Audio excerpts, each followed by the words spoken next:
Seth Godin wrote in his book, The Dip, "Quit or be exceptional, average is for losers." And I love this, and I love it for a few reasons. First, it calls out the fact that if we are going to live, we might as well live in pursuit of the exceptional. Why just float by? Why just stand there while time elapses around you? No, seek out the things that matter. Exist not in life's shadows, but in its fringes, where few look but the best things live. The places where most only dream of but the courageous go. Quit or be exceptional. Second, it suggests that quitting isn't always a bad thing. And context is everything here. It's a beautiful thing if it's done for the right reason. In other words, it's far better to quit the wrong thing to pursue what matters than it is to stay and immerse yourself in a lifelong dance with mediocrity. It's not that you quit, it's why you quit. I have a problem with the word quit to begin with. Stopping the wrong thing is less quitting than it is pivoting. It's evolving. But ultimately, that's neither here nor there, it's semantics, right? The moral of the story is, if I never quit, personally, what I believed to be wrong for me, I'd still be in the same building I was 10 years ago. And I'm not being emotional here, I'm being practical.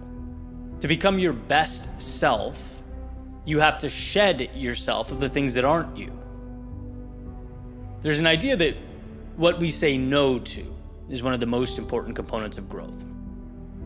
So if you take that and create a little thought experiment, if you have the courage to adventure and try new things, some of those new things will inevitably fall short of expectations. They'll be wrong for you. They can't all be aligned.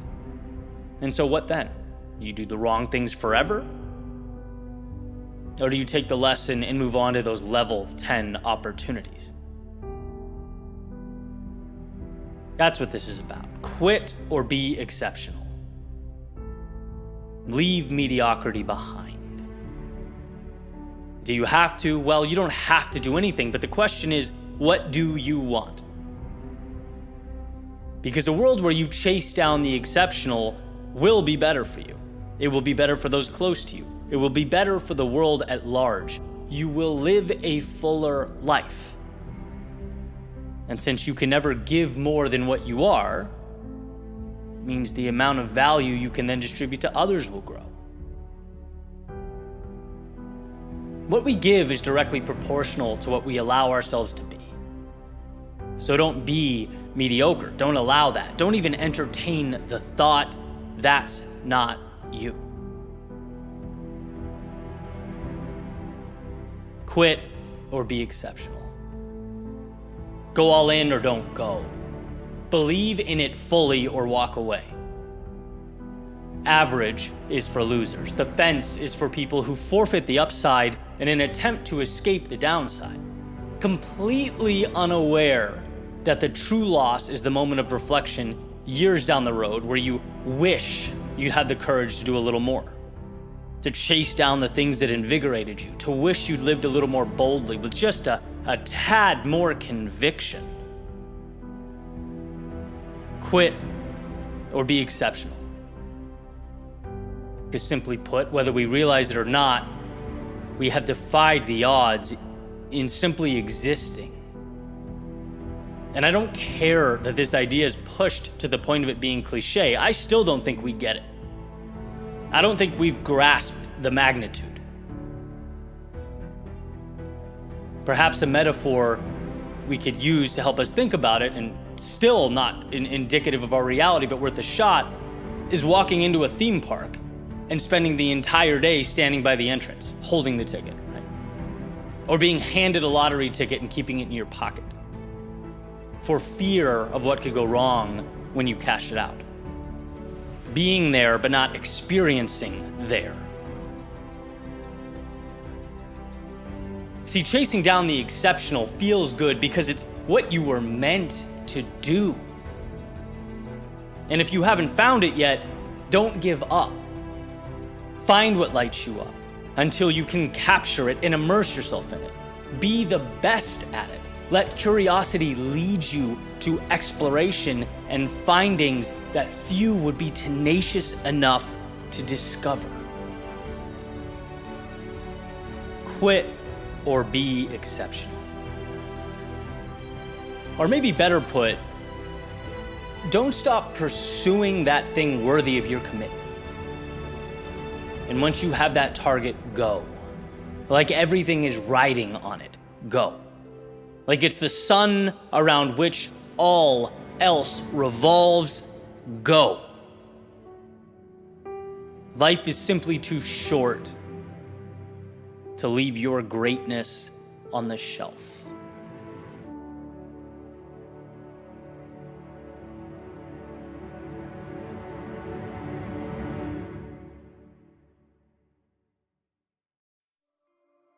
How much did you care? What do you mean? I didn't understand the question at first. In that room, how much did you care what they thought of you? Like if 0 is not at all and 10 is you cared a lot, how much did you care? 8, I said. Probably around an 8 out of 10. And that is the problem. Because if you care, you are not free. I've been working my whole life to obtain that word in its truest sense, freedom. And I made progress.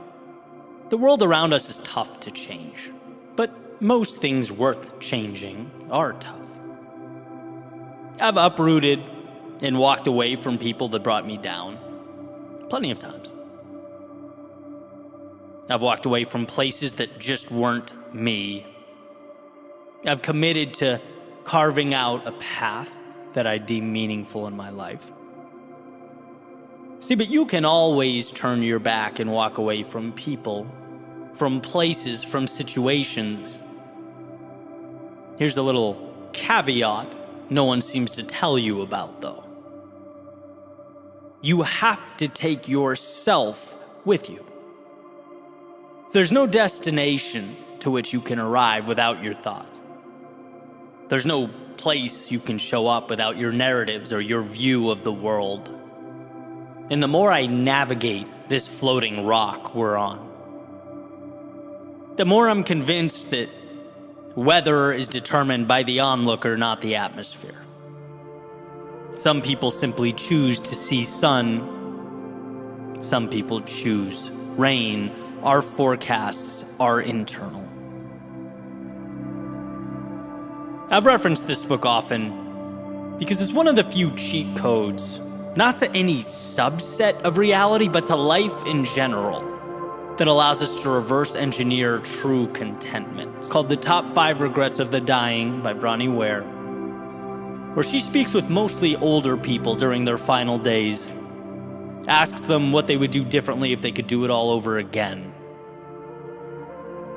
Regret number 1, and we can actually stop right there, is I wish I'd had the courage to live a life true to myself, not the one others expected of me.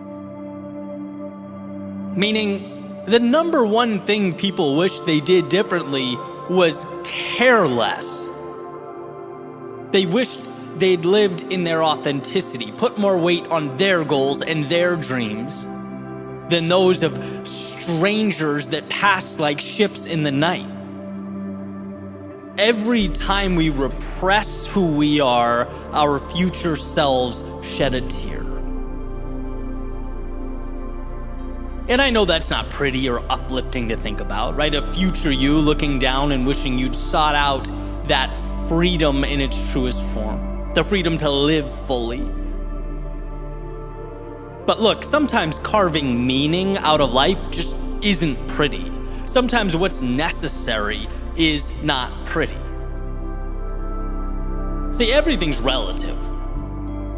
And perhaps understanding that it's not others who are the judge, but it's instead that older version of you sitting on the bedside, reflecting back on this one roller coaster ride. Maybe that's who we're living for. That's the well from which our courage should be drawn. We are guests, passing through a miracle, with minds that falsely and irresponsibly whisper we have all the time in the world, trying to convince us that the trip lasts forever. But it doesn't. Your life is a raindrop in a thunderstorm. It will be over as fast as it arrived, and how you choose to live it will be everything. See, there will always, in some capacity, exist that voice asking you to dial it down. There will, from time to time, be sweaty palms and shaking knees. You know, those human things. But when you find yourself standing on the edge of that door, looking out at a world that you know calls your name, let your voice be louder than all of it. Let the beating of your heart be stronger than your fear. And if you can't do it for you, then please do it for that version of you years from now, looking out the window, smiling about how you almost said no. You almost boxed yourself in. You almost let what matters pass you by. But instead, you captured life like a child chasing down a firefly, that in a world of constraint, you allowed yourself to be free.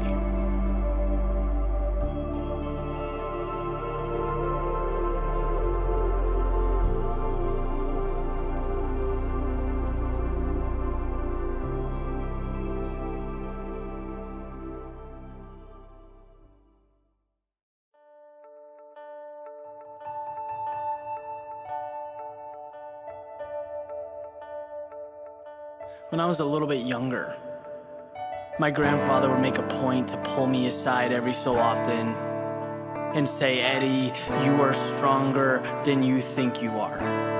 And you know, at the time, it didn't really resonate with me, right? I kind of smiled, acted appreciative, and moved on.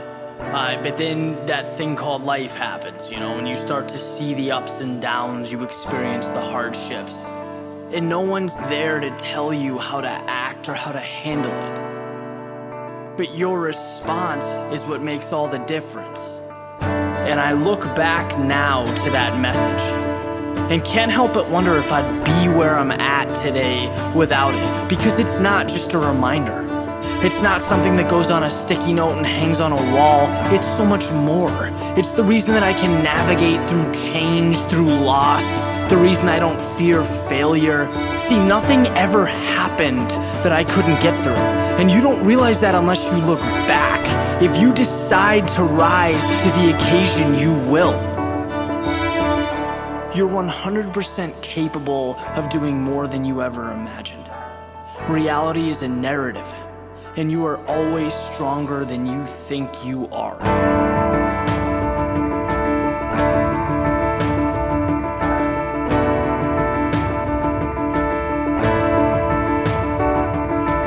Life is not some puzzle to be solved. It's never about hiding or worrying or eliminating all bad fortune. It's about knowing that you can and will get through everything. That nothing can push you down and keep you there. Maybe the worst is yet to come. Maybe it's not. But the best of you, that is undiscovered. And through the very hardship that you once feared, you'll be able to paint a portrait of the new you, brushstroke by brushstroke.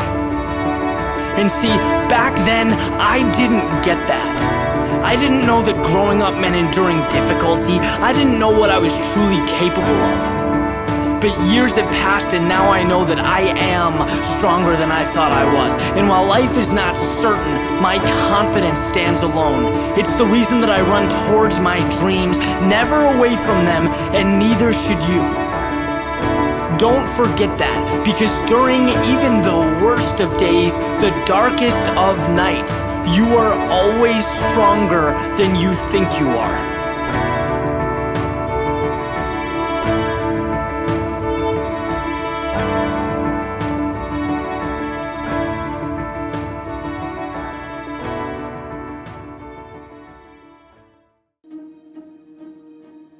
In John Maxwell's book, The 21 Irrefutable Laws of Leadership, he talks about momentum and how the saying, "If you can't take the heat, then get out of the kitchen," doesn't quite get it right.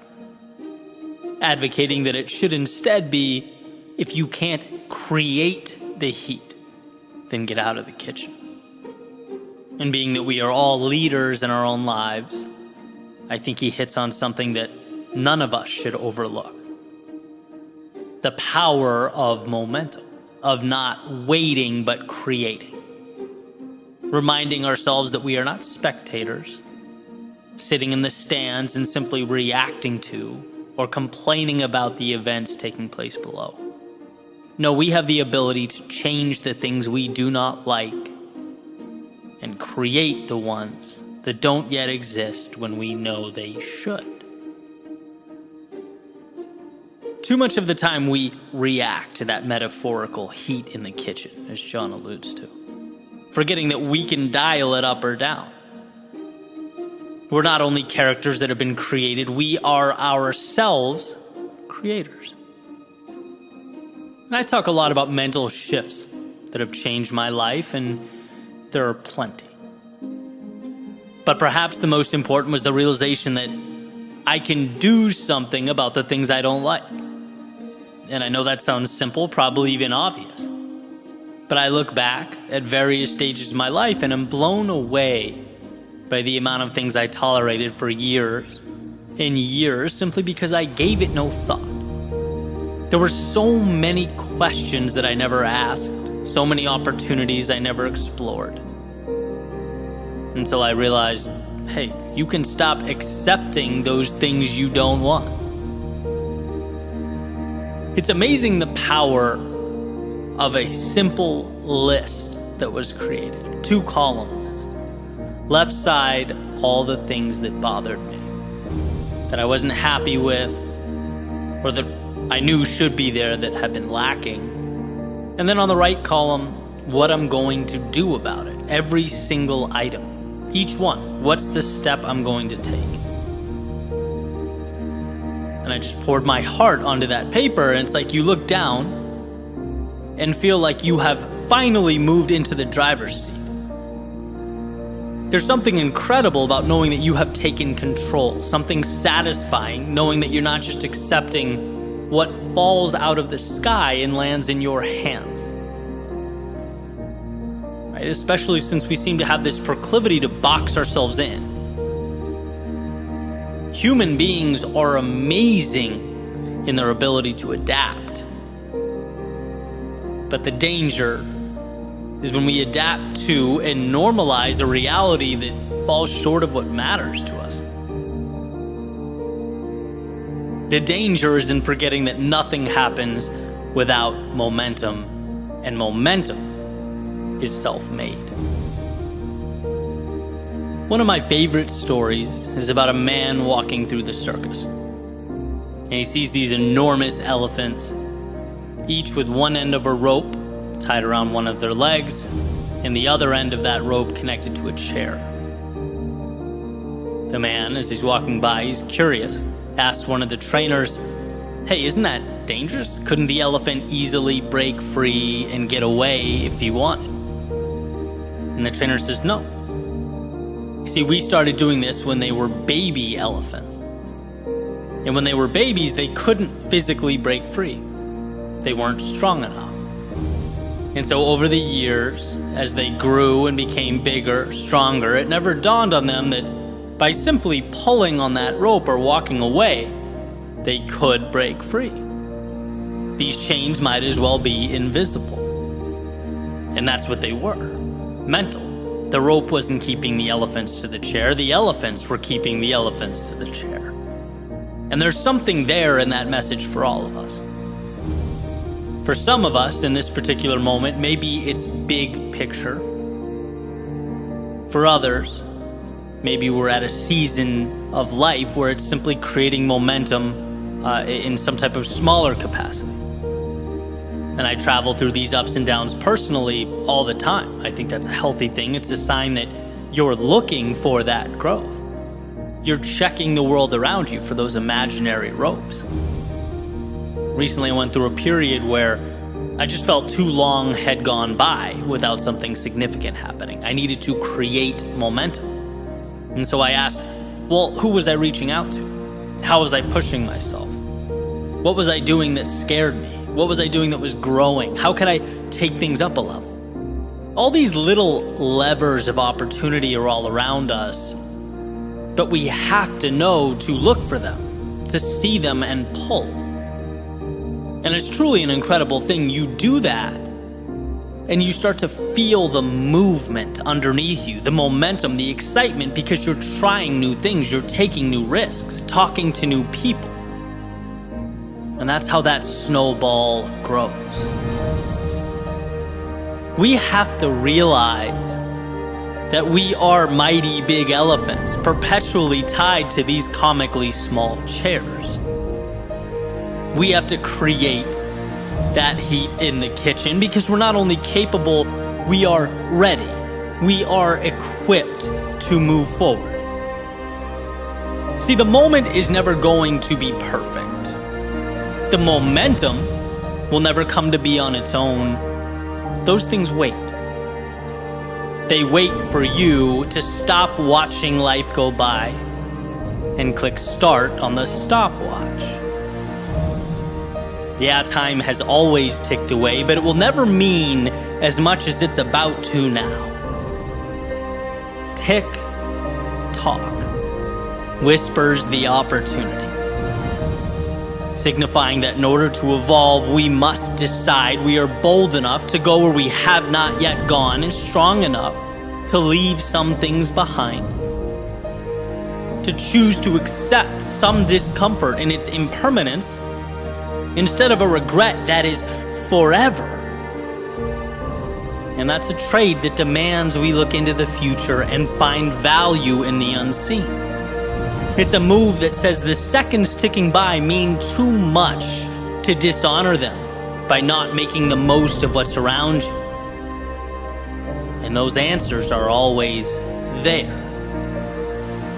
At the end of the day, that's what it's all about, right? We make decisions without even realizing we're making them.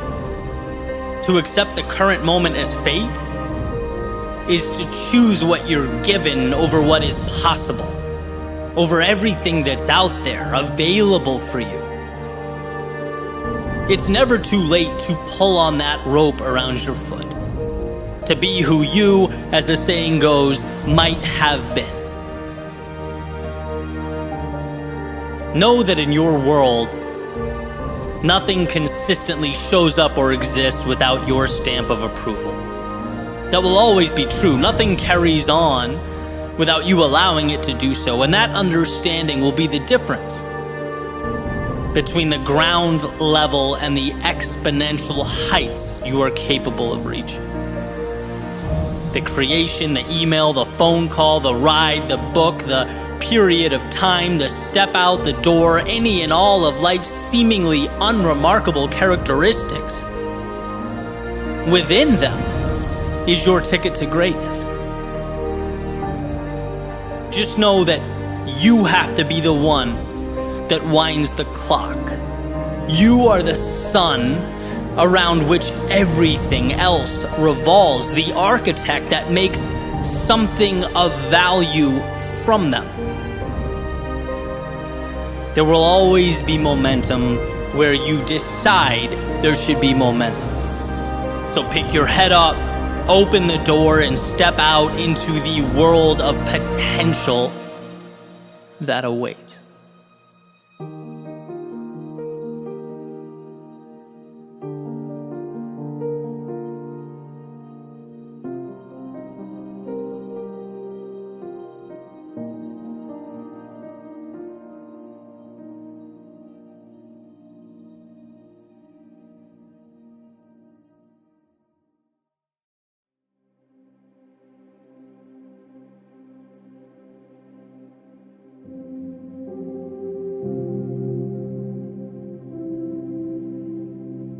At night, the sky becomes visible.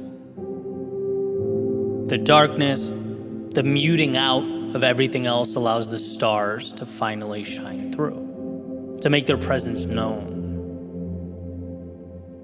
And during the day, conversely, one cannot see those stars, but the world around him on the ground becomes illuminated. It's a push and pull that seems to work perfectly.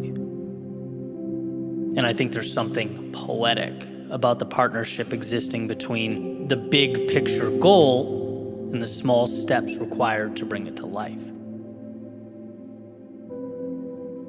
As one of my favorite sayings goes, keeping your head in the clouds and your feet on the ground. Because here's what's interesting. If one were to only look up at the goal, she'd be consistently reminding herself of the ideal without taking the necessary steps to get there. And if one were to only look down at her feet, well, her steps would eventually become aimless. And it's that duality, right? The need to both reassure yourself you can see the stars, as well as use the world around you to pull yourself closer to them, that changes things. Right? It's that beautiful dance that has to be maintained. And this is a balancing act that has certainly been challenging. Sometimes the pendulum swings way too far one way, sometimes way too far the other. But in a perfect world, you want it gravitating towards the center. I remember just starting the YouTube channel almost a decade ago, having, big multi-million subscriber goals, but completely lacking the systems and everyday practices in place that would walk me towards that finish line. Sure, something's better than nothing. I was working and learning, but the actions simply didn't align with the objective. I had to correct them. And then I've been on the other end as well. Right? I'd be doing things every day without knowing why. All steps, no goal. That sort of thing occurs when routine takes on a life of its own. You start doing things because, it's what I do. It's what I've always done. And, this is when one has to look in the mirror and ask the difficult questions. And look, anytime I can squeeze the complexities down into the simple, I try and do that. So with that in mind, my questioning goes like this. What do you want? Know the answer? Okay, good. Next question. Is what you're doing taking you closer every day to what you want? Asking that question in a serious way takes a spotlight to one's world. Using my previous metaphor, it shuts the lights off so the North Star becomes visible. And then, turns them back on to ask yourself if you're using your resources to move there. And I've become pretty good at asking myself this question consistently, and still I find things that don't belong. That sort of, they hide in plain view. I have faith that I'll end up exactly where I need to be. But that faith is rooted in my commitment to continually assess, to scrutinize, and adjust. There's very little hope and a substantial amount of trust in my ability to continue forward. There's an idea referred to as the Stockdale paradox, which states, and this is the first definition I grabbed from Google here, you must never confuse faith that you'll prevail in the end, which you can never afford to lose, with the discipline to confront the most brutal facts of your current reality, whatever they might be. That's where the tough love thing comes in. Be your biggest fan because no one will believe in you unless you do. It all starts with your trust in yourself to navigate the process and arrive where you must arrive. But it also requires you are your biggest critic. It means the reason you trust yourself to get there is because you know you won't just sit back and say, I'll win because I believe I'll win. No, you'll win because you will, while having your head in the clouds, be brutally pragmatic with the steps you're taking on the ground. You'll win because you're committed to learning and adjusting. One of my favorite epiphanies when I started doing this full time was the realization, at a very small scale at first, that, someone can't fail unless they quit. You can't lose unless you stop.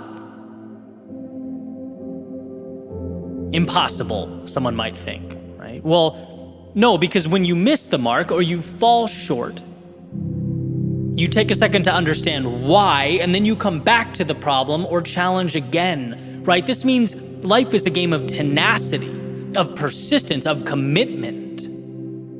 The one who keeps adjusting and coming back is bound to connect the dots eventually,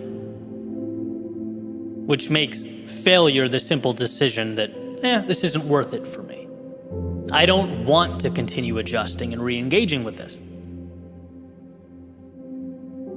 And look, hey, depending on the situation, that may be the move, right? There have been things in my life where after sufficient trial and error, sufficient data, I've said, this doesn't align with who I am or what I want. I'm going to walk away and pivot to something that does, right? But the key is knowing that it is a decision.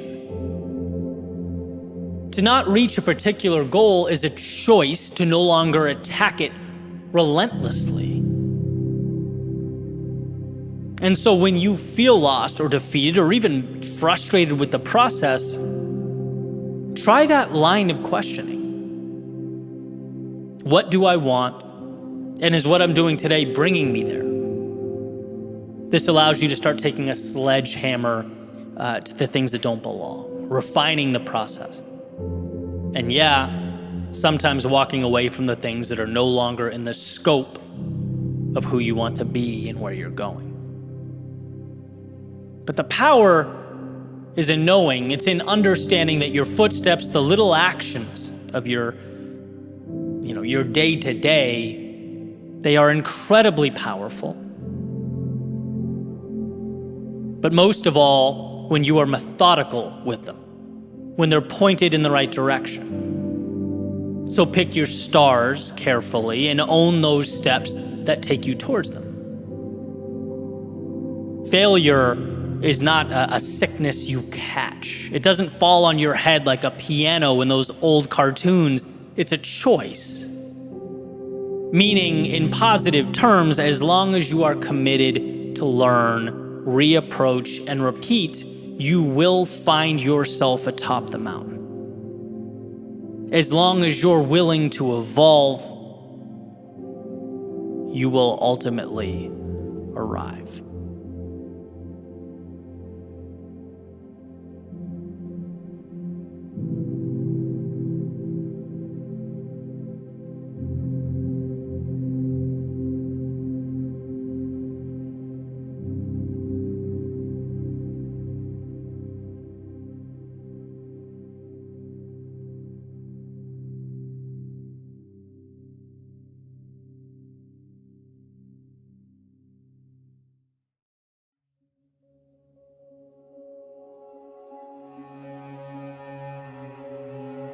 Falling through the air, a million thoughts came into my head.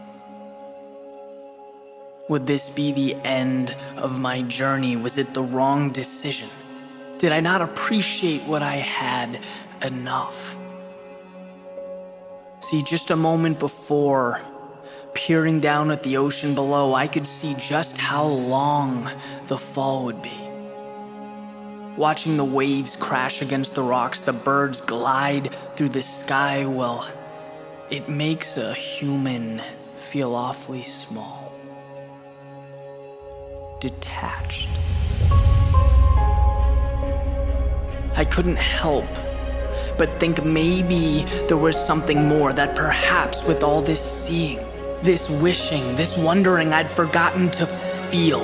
I'd become a spectator spectator in my own life, a silent observer. Because years and years had gone by and nothing changed. I'd waited, I'd hoped, I'd believed, but the goal escaped me. And at some point, enough has to be enough. I walked up to the ledge, looked back one last time, held out my arms, and I stepped off. They say that if you wait for the perfect moment, you'll be waiting all your life. And while that was a possibility I couldn't entertain, I was scared, unsure, ill-prepared, but as I forced my eyes open, they were greeted with the promise of a destination unknown, the beginning of something new. For the first time, I didn't hear the wind, I felt it. The adrenaline coursing in my veins took hold of every move. My fear became my wings. My free fall evolved into a calculated flight. I was in control. I'd traded every fear I'd ever had for a freedom I'd never known. This is what it means to live. To learn to fly on the way down. It's never the fall itself, but the idea of it that scares us.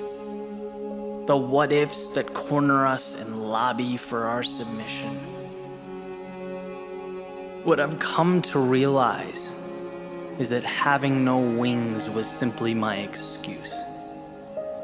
Finding them was my solution.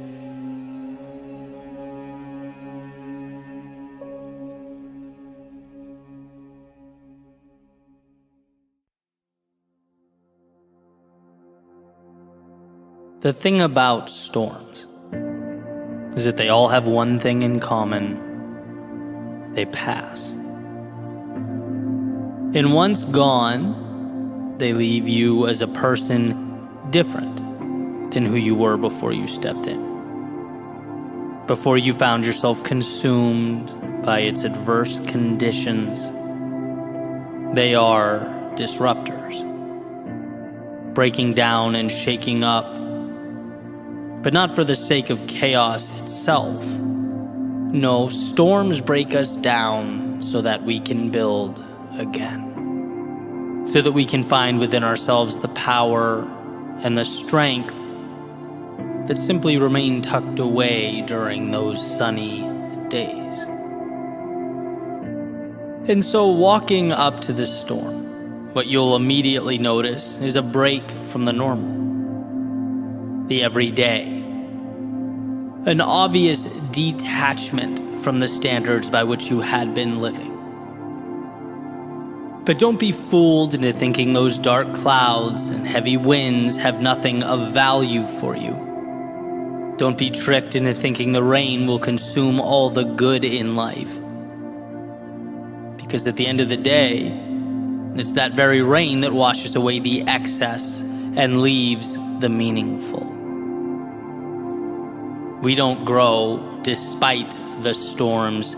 We grow because of the storms. So compose yourself and embrace what's around you.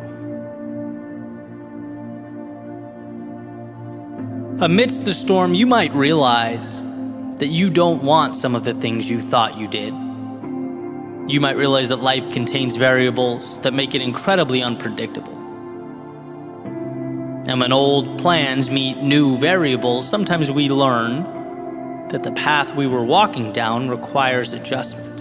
It needs change.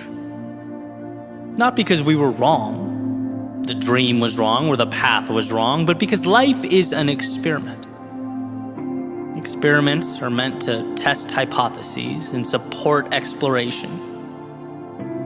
Without the storm, sure, everything seemed fine. Everything was flawless, but in the thick of it, when the variables, the multiplicity of factors present themselves, it often paints a picture for us that we previously weren't able to see. That's okay. Ideal, even. It's life. So when amidst the storm and presented this new information, this new portrait, pivot. Grow with your understanding and newly acquired knowledge. There's no point in remaining tied to the ideas, the people, and the places that once served you, but have since run their course. Right? Growth is perspective and awareness, and as the storm shakes your foundation, it also hands you a clarity that those blue skies simply could not. So adjust, adapt, and move further into the person you are destined to become. You can't learn that on a sunny day. No, that's what storms are for. And amidst the storm, you might find yourself scared, nervous, unsure. You might even look back and wonder what life would have been like had you not stepped in. Perhaps you're angry with yourself for not navigating around the inclement weather. Maybe you'll find yourself asking, how did I let myself end up in such a situation when there were visual indicators and weather forecasts? People warned me about moments like this, yet here I am. You might find that the drop in temperature is uncomfortable, the rain difficult, the wind annoying. But here's what they don't tell you. There's something innately powerful about proving to yourself that you can move forward despite those things. That when you're scared and step forward anyway, when you're lost but maintain your poise and trust in the process, when you're down but cling to hope, to that light at the end of the tunnel, you emerge with a different understanding of who you are. You end up stronger because you've allowed yourself to become stronger. And you don't get that on the sunny days. No, that's what storms are for. And amidst the storm, you might feel like the sacrifice required in life is more than you want to endure. Maybe even more than you can endure. After all, it's during our trying times that we're forced to make some of our most difficult decisions. We might be forced to let go of some things that had been staples in our lives. That in order to say hello to some things, we must necessarily say goodbye to others. And this hurts. Especially while it's happening, it hurts. But what you're really doing is learning to identify what matters and mitigate the things that don't support that journey. Sometimes storms teach us that growth is not about acquisition and obtaining more. And they show us instead that we've been carrying too much. That we become accustomed to surrounding ourselves with things that no longer elevate or inspire or push us. And the best way to evolve is to move forward with less. So when you see parts of yourself fade away or dissolve, hold your head up. Because when you get to the other side, you just might see that cutting away those things was more liberating than anything you could find or pick up along the way. And we're not taught this lesson on those sunny days. No, that's what storms are for.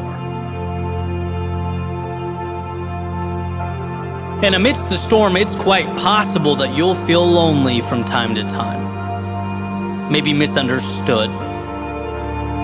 Perhaps like the whole world has everything figured out. They're moving single file through the correct door while you wander around aimlessly. That's not true. No one has all the answers, and everyone has their storms. The question has always been, as far as I'm concerned, what will you make of yours? Because we're always presented with the decision to let our adversity define us or to find something of value in it. The opportunity hidden in plain view. You're never alone in your pain or your distress. Those things are an inevitability tied to the miracle that is life. But what you are is powerful. Powerful enough to learn in your solitude and bring that understanding back out to the world. Powerful enough to let the lessons guide you to something beautiful. Powerful enough to find the meaning underneath the turbulence. We often confuse our times of greatest transformation with setbacks. We often forget that the darkness cannot withstand a single flicker of light, and we can be that light when we trust ourselves. It's a lesson that can't be taught on sunny days. No, that's what storms are for. And that storm, that very thing you want with all your heart to avoid, it's not antithetical to your happiness or your prosperity. No, ultimately, it's how you create those things. The trials and tribulations help us look at life from different angles. They remind us what we are capable of. Show us we can do so much more than we thought, that we have in many cases been accepting a reality that is not our own, that is just the beginning. And so whether you were on the outside looking in, or at this very moment in the heart of chaos, remember, this is making you who you need to be. And sure, it never feels good in the moment. It's never exciting when it's happening. But there will be a point when you look around and see a world unlike the one you stepped away from. One in which you are stronger, bolder, wiser. One in which you have greater clarity and understanding, a better sense of who should be with you and where you are going. It's not despite, but because of the storm that you'll rise from the ashes and from the quote-unquote misfortune to find yourself and your way.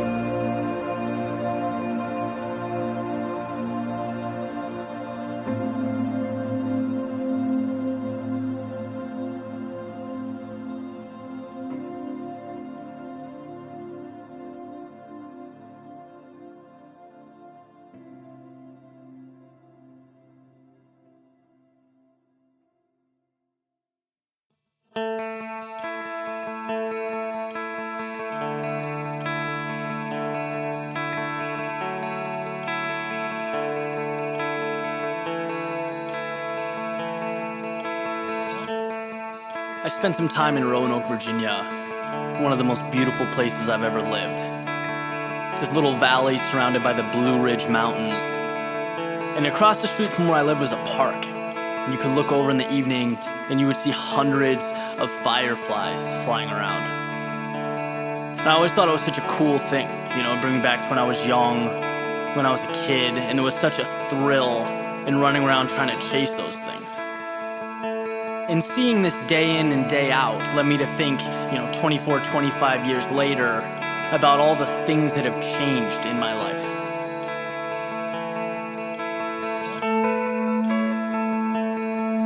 Back then, life was pretty straightforward. As a child, you place your value on what feels right in the present. You're not thinking about 2 years down the road or wondering what others are going to think. Your creativity and your sense of exploration are running on all cylinders. Then something happens.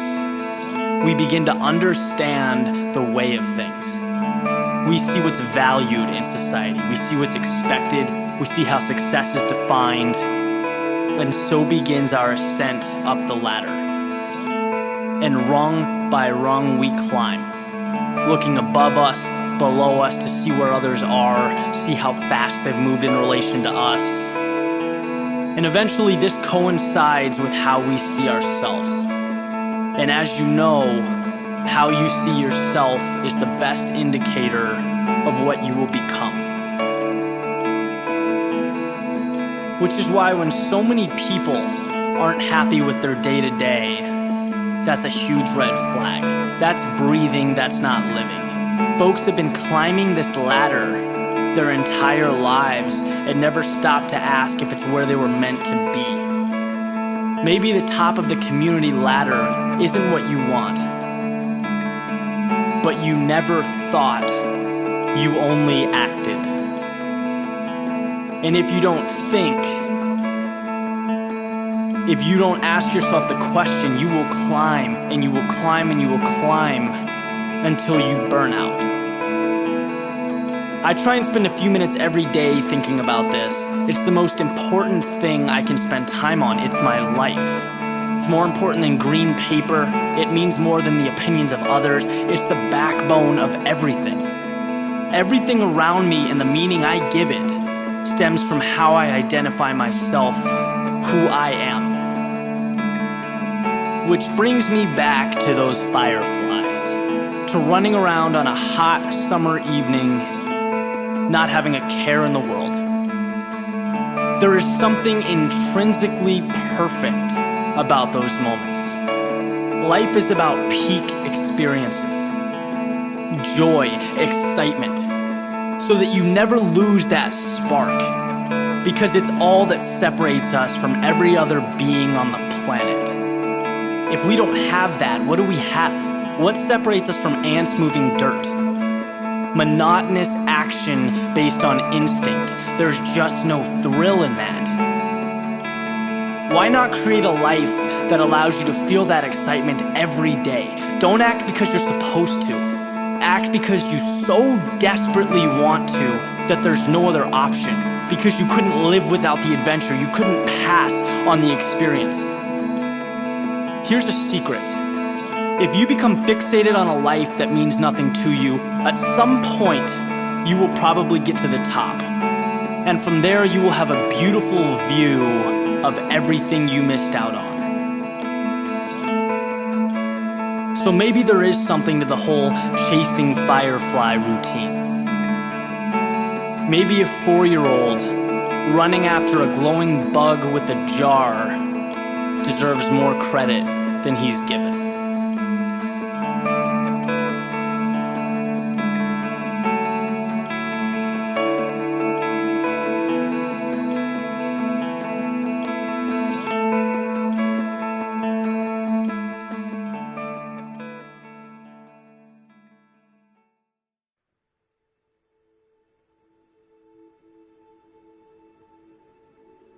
When I was younger, I want to say maybe 3rd grade, I remember reading this poem by Shel Silverstein called Where the Sidewalk Ends. This place where the cement stops and the grass begins. An inflection point of sorts. And I obviously don't remember what we talked about, back then, but I certainly remember the book. And a few weeks ago, I happened to be at the airport. I was walking through and I saw a bookstore and a Shel Silverstein book propped up in the front. And I couldn't stop thinking about it. I had that title stuck in my head, right, playing on loop, Where the Sidewalk Ends. Some things just hit you, like that title sounds perfect to me, this larger-than-life, transitionary place. It feels like some sort of graduation. But graduation from what to what? Right, that's the question. Is it simply checking off the current box before moving on to the next one? Is it the end of a paved, calculated path and the beginning of something a little less defined, a little more free?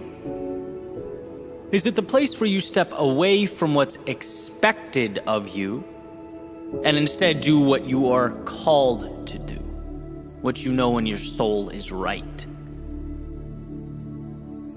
I guess depending on who you are and what you need, it could be any and all of those things.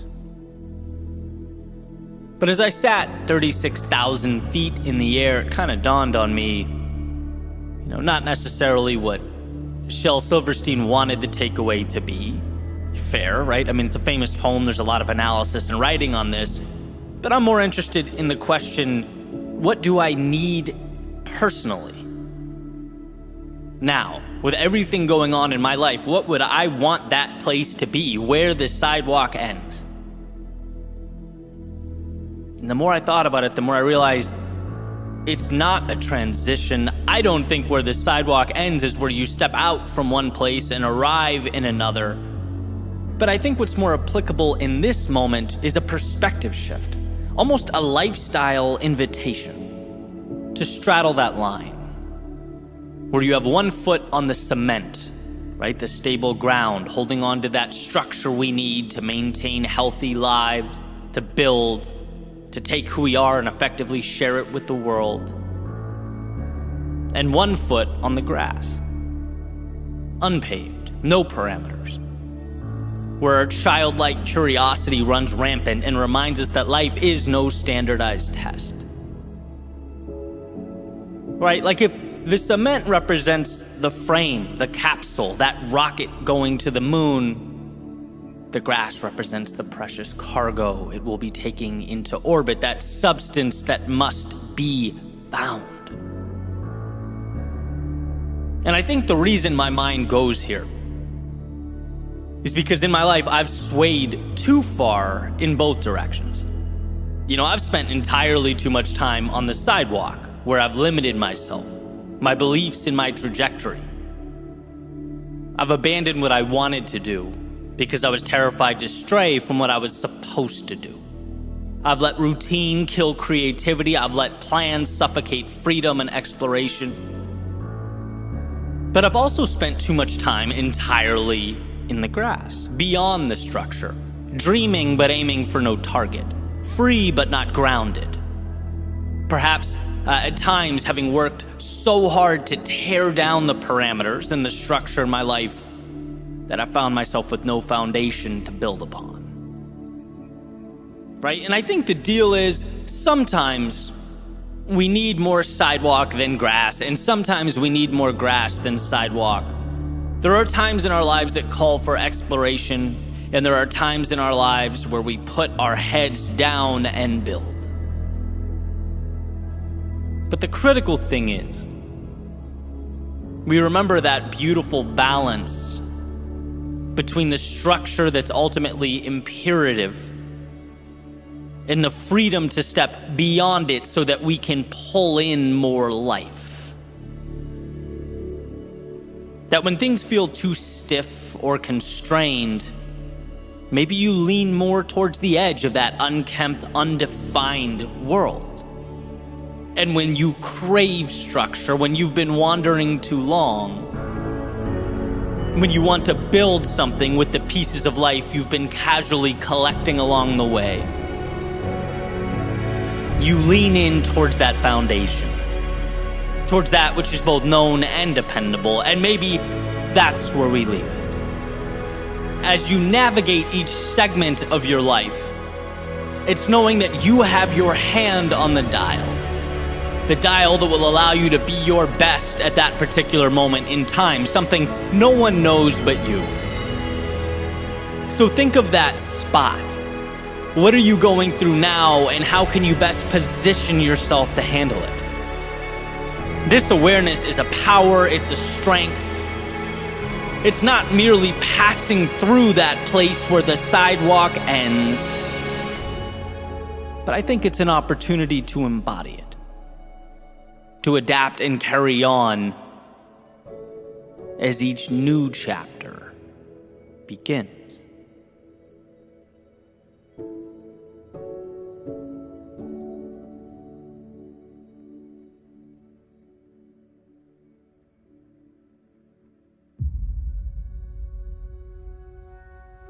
If you have the ability to love, love yourself first.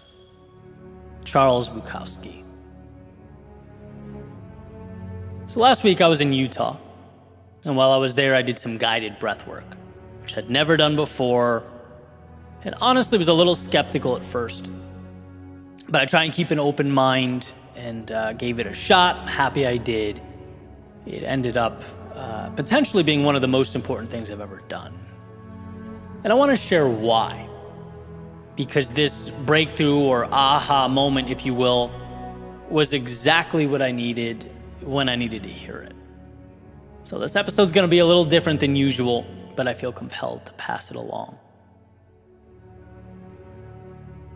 So to set the scene, I arrived with a friend of mine to the instructor, Jen's location. She gave us an overview, kind of explaining what the next hour is going to look like, and handed me a notebook to write down my goal for the session. And the notebook becomes pretty important as the story goes on. But I opened it, and I wrote what I'd like to use this session to reflect on. It happened to be the walls that I have a tendency to build around myself, right? That day, that felt like the most pertinent obstacle in my life. I saw it as an opportunity to push back against that reality that human beings love to create normal and then latch onto it. And that's not ideal, because when we do that, we stop looking for places to grow, we stop pushing, we stop seeking to live life to the fullest. In other words, we settle. And so I wrote that down. I closed the notebook, laid back on this incredible fuzzy blanket, and the music got turned on. We began the breathing pattern. In, out. In, out. Jen started guiding us, verbally taking us back to a conversation with our younger selves.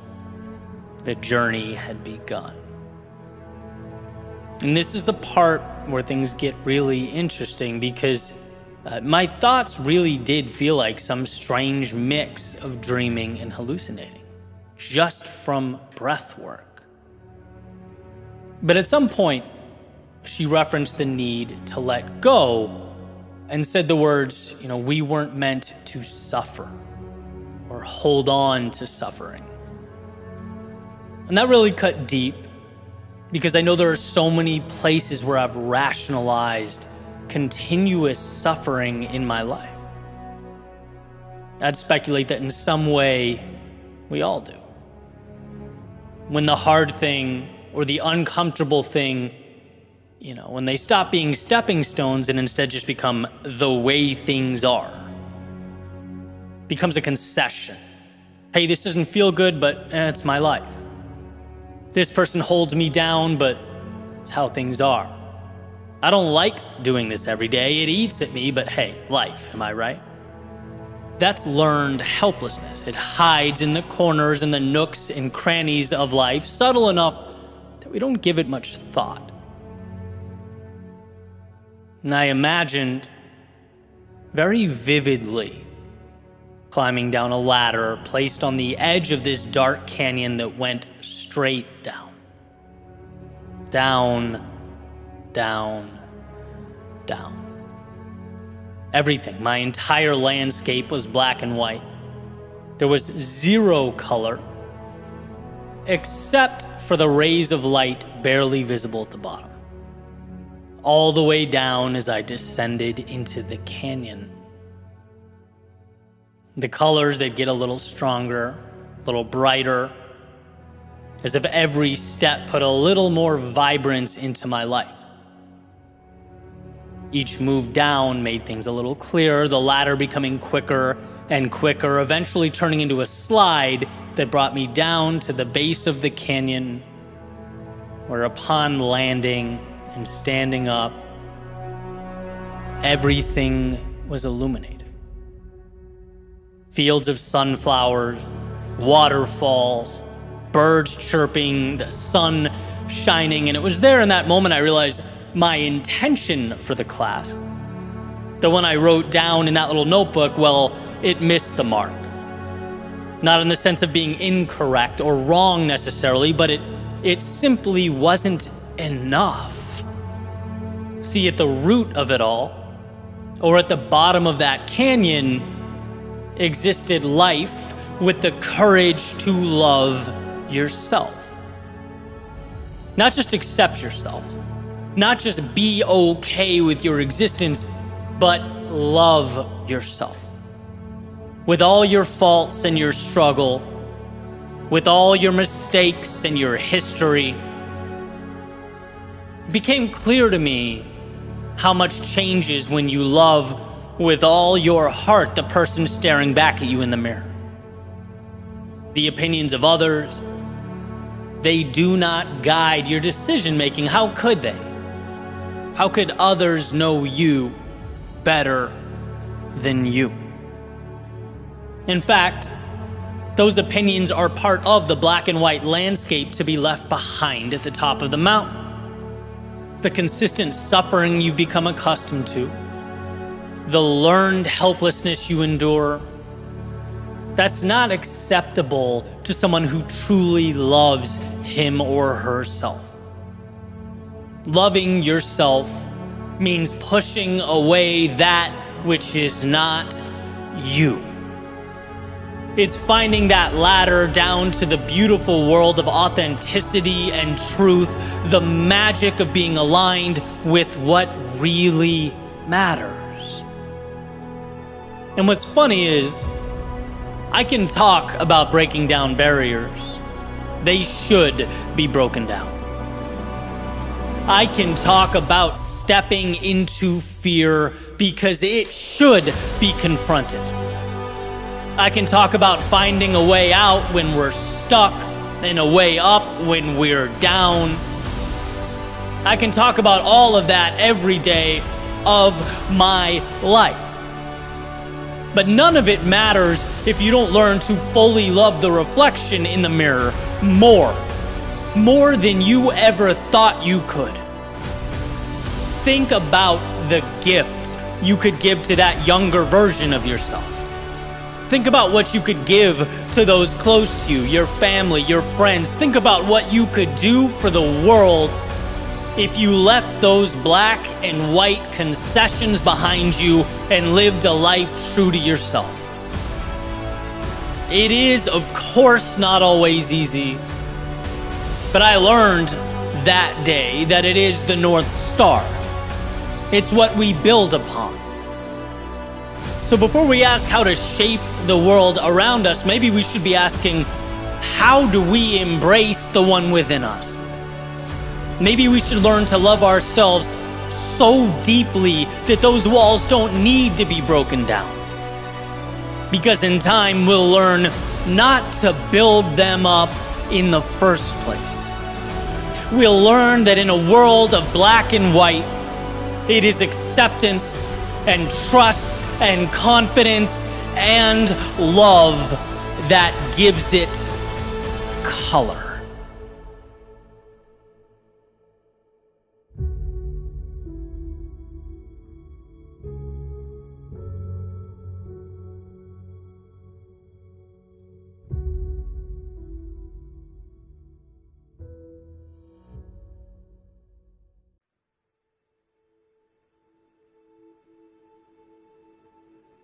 It's been almost 2 years since I first read it, and still the main idea from the book, The Courage to Be Disliked by Ichiro Kishimi, deeply resonates with me. The idea that being happy is essentially dependent upon the courage to be disliked. And at first, it might not seem like the two, would ever be related. Happiness and being disliked, an odd pair. Maybe even seemingly counterintuitive, until you realize that happiness comes from such a personal, authentic place that allowing the expectations of others to chart your course means that you'd probably never arrive there. You have to do what's best for you, and doing what's best for you is going to create a divide somewhere. Why? Because everything creates a divide. Everything is subjective. I knew I wanted to dive into this topic, but wasn't sure the best way to do it. So the other morning, I was trying to think of like an objective truth, something that no one could disagree with. I was sitting on my balcony and pointed up towards the sky. Thought, let's start there. Simple as it gets. Hard to refute that, right? I am pointing up. Then I remembered we're floating on a globe, a giant sphere. There is no up. Up is perspective. Everything is perspective. What's the difference between 1 and 2? Some might say it's 1.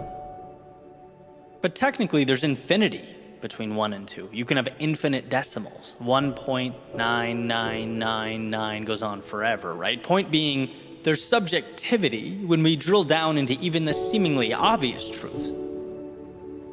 Now, the value here is not to go running around, arguing with everyone that there's infinity between 1 and 2. No, there are certain aspects of society that we must adhere to, otherwise we couldn't function together, right? But it's simply to show that you following the path you believe is right for you cannot be rightfully assessed by someone else. It's to place trust in your internal personal judgment. And when people don't understand your infinity, that doesn't mean it's wrong. And by the way, I don't have blinders on to the fact that it's hard to do. In many ways, it goes right up against our lizard brain biological wiring, right? Where fitting in equates to survival and ostracization becomes a death sentence. But we are, fortunately, beyond that. It's in our interest now, and in fact, I think the courage to be disliked is a critical lifelong journey. I'm better at this than I was 10 years ago, no question. But do I still have a ways to go? Absolutely. There are still things I'm working on every day to let go of. I remember reading in Jefferson's biography about how it was so hard for him to be demonized in the press all the time that it almost dissuaded him from jumping back into politics before his presidential run. Being attacked is a hard thing. But ultimately, he let his beliefs and personal values drive him, his ambition in a lot of ways, and came to see the scrutiny as a cost, decided it was worth the price. Or like I use this all the time, take one of the biggest pop stars of our day, say Justin Bieber. You look at what people are saying about him in the comments of his video, a lot of it's wonderful, some of it's great, sure, but some of it's awful. And that's just the price of anyone putting themselves out there. And again, you think of an inverse scenario. Imagine if he didn't. Imagine if he limited himself or didn't dive fully into what he does because he knew some folks out there would have some bad things to say. Now, we are, for the most part, neither famous politicians nor pop stars. But our worlds contain the same elements at different scale. There are things we're all scared to do or say because of how it will be received. There are parts of ourselves that we repress because we don't know what the feedback will be. We're all scared to fail in some capacity because of how it will look or what others will say about it, which is why being disliked is courageous. As Aristotle has said, the only way to avoid criticism is to do nothing, to say nothing, and be nothing. The opposite of being fully, truly yourself is becoming the manifestation of that quote. It's never pushing yourself, never seeing what you're capable of, never exploring or executing on your dreams, your ambitions. Now, this is speculation, but if I were a gambling man, I'd place everything I own on the idea that when we're old, looking back on our lives, we'll spend less time thinking about who criticized us or disagreed with us than how we spent our days and who we shared them with. Did we live in a way that made us happy, that was meaningful? Because on a sphere, everyone believes they are pointing up. But in actuality, none of us are. We're all merely navigating the subjective universe behind our eyes. So why not truly explore? Why not capture the magic out there before the hourglass runs out of sand? It's hard, sometimes it hurts, it takes all we have, it requires courage. But I think we'll all come to find that the decision to live fully in our authenticity, regardless of whether others agreed, disagreed, or were indifferent, was the best decision that we ever made.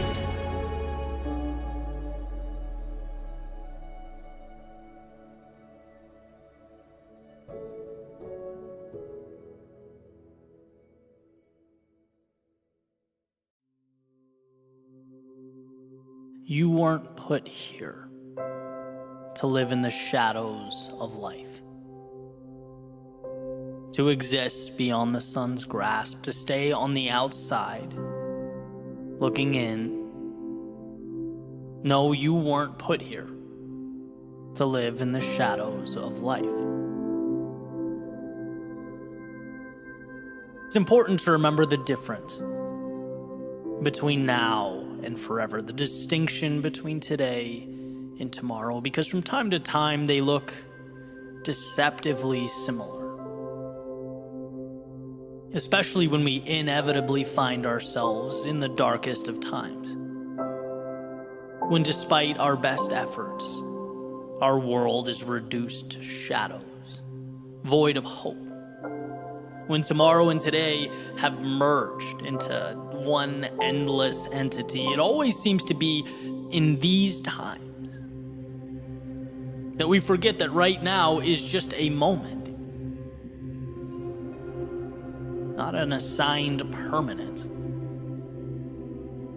but a bridge to something great. As Viktor Frankl says, if there is meaning in life at all, then there must be meaning in suffering. We all suffer, we all hurt, we all go through periods of time where we can't see or hear or feel anything beyond the darkness we find ourselves in, but it's there.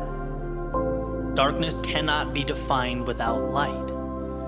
It's in the definition. Darkness is a partial or total absence of light. They need each other, darkness and light.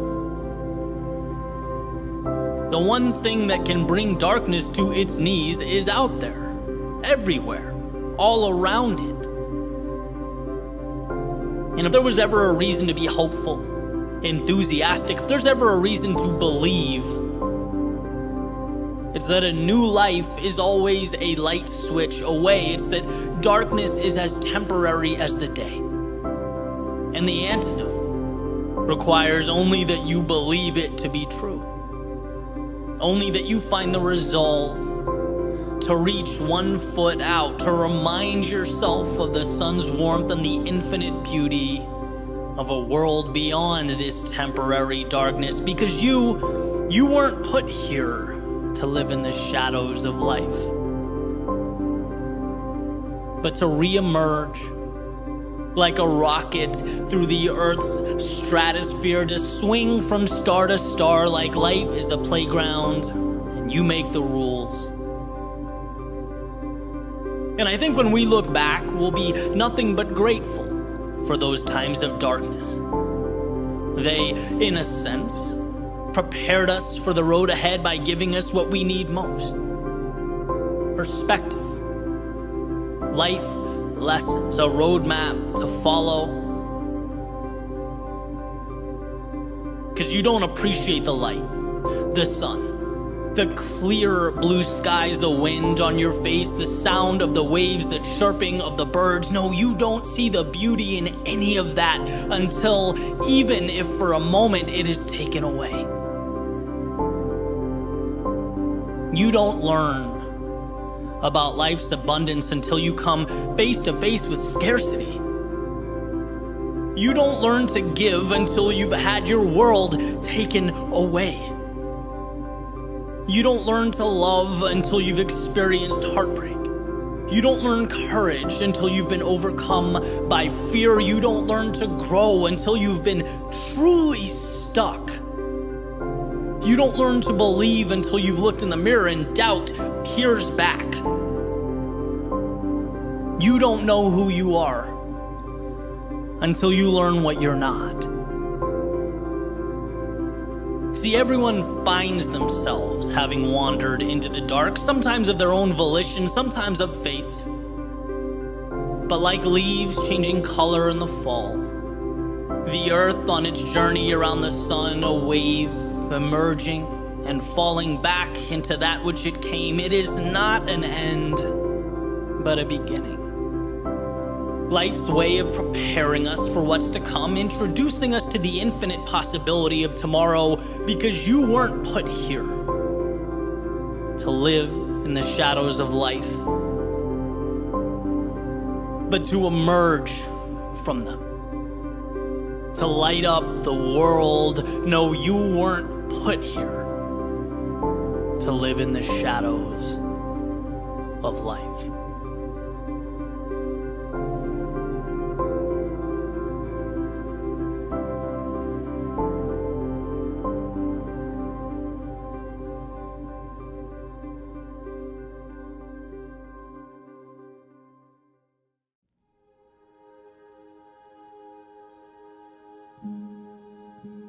Sometimes I wonder why.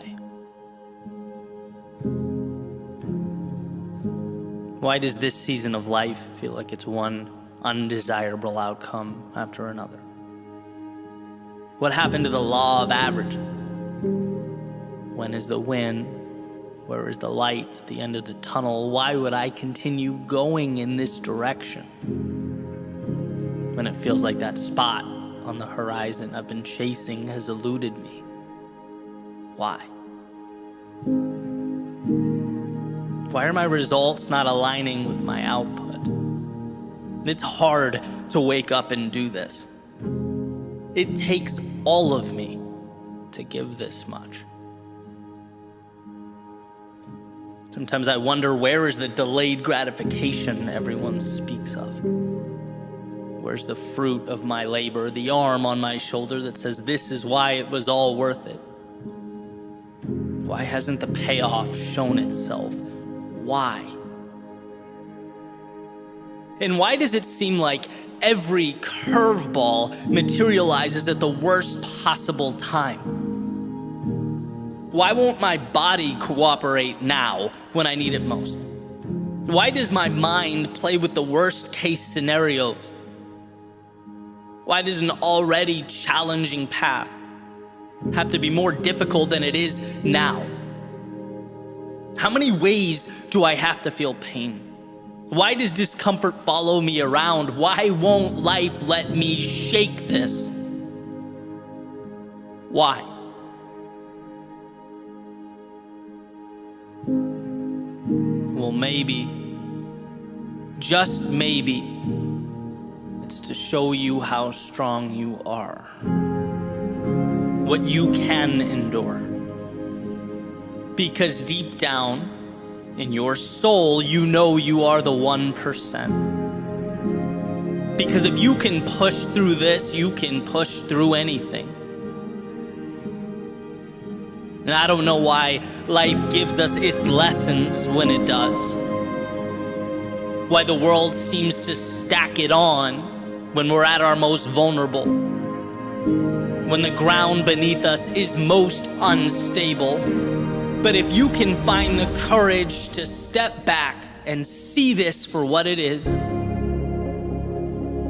if you can hold on to the idea that this is happening for you, you'll come out of this a different person. You don't need to perform a miracle when you're at your lowest. No, the courage, the power, the strength is in showing up. You need to continue forward. Let go of the week, the month, the year. Sometimes we are tasked with pushing through the moment, the hour, surviving the day. And sometimes there is nothing more courageous than that, nothing more powerful than seeing what it turns into down the road when we look over our shoulders and are grateful we never stopped. So yes, this season might seem like a non-stop barrage of obstacles and misfortune. Why? Perhaps because it's life allowing you to plant your seed now, so that when spring comes around, you are provided something you've never had before. You arrive at that spot in the horizon you've been aiming at. And yes, the results might not feel like they're aligning with your output. Why? Perhaps because when the compounding reaches that magical point, that point of statistical significance, and the desirable things happen then as quickly as the difficult ones do now, it'll all make sense. You'll appreciate it, value it, and be equipped to handle it. And yeah, life might seem to be throwing you curveball after curveball. Why? Perhaps because if you can trudge forward now, when your body's tired, while navigating the trials and tribulations of life, when you can bring greatness into existence under duress, just imagine what waits around the corner. Imagine how you'll perceive those seemingly impossible obstacles that slow everyone else down. There'll be nothing more than a cool breeze and a sunny day as you move towards your best self. Look, it's hard to understand when we are in it. It's hard to make sense of the dark and the chaos and the hurt, but find a way to remember, no matter how hard it seems, that this life is happening for you and not to you. This is the seed in the palm of your hand that will mean something that matters. So hold on. Hold on to see that seed begin to rise from the ground. Hold on to feel the warmth of the sun. Hold on through the storms of life, they will be why.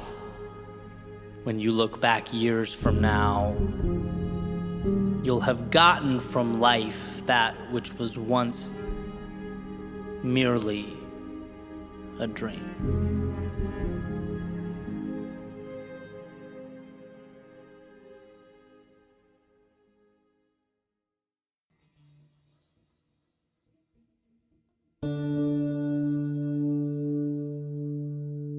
We all enjoy the prospect of perfection.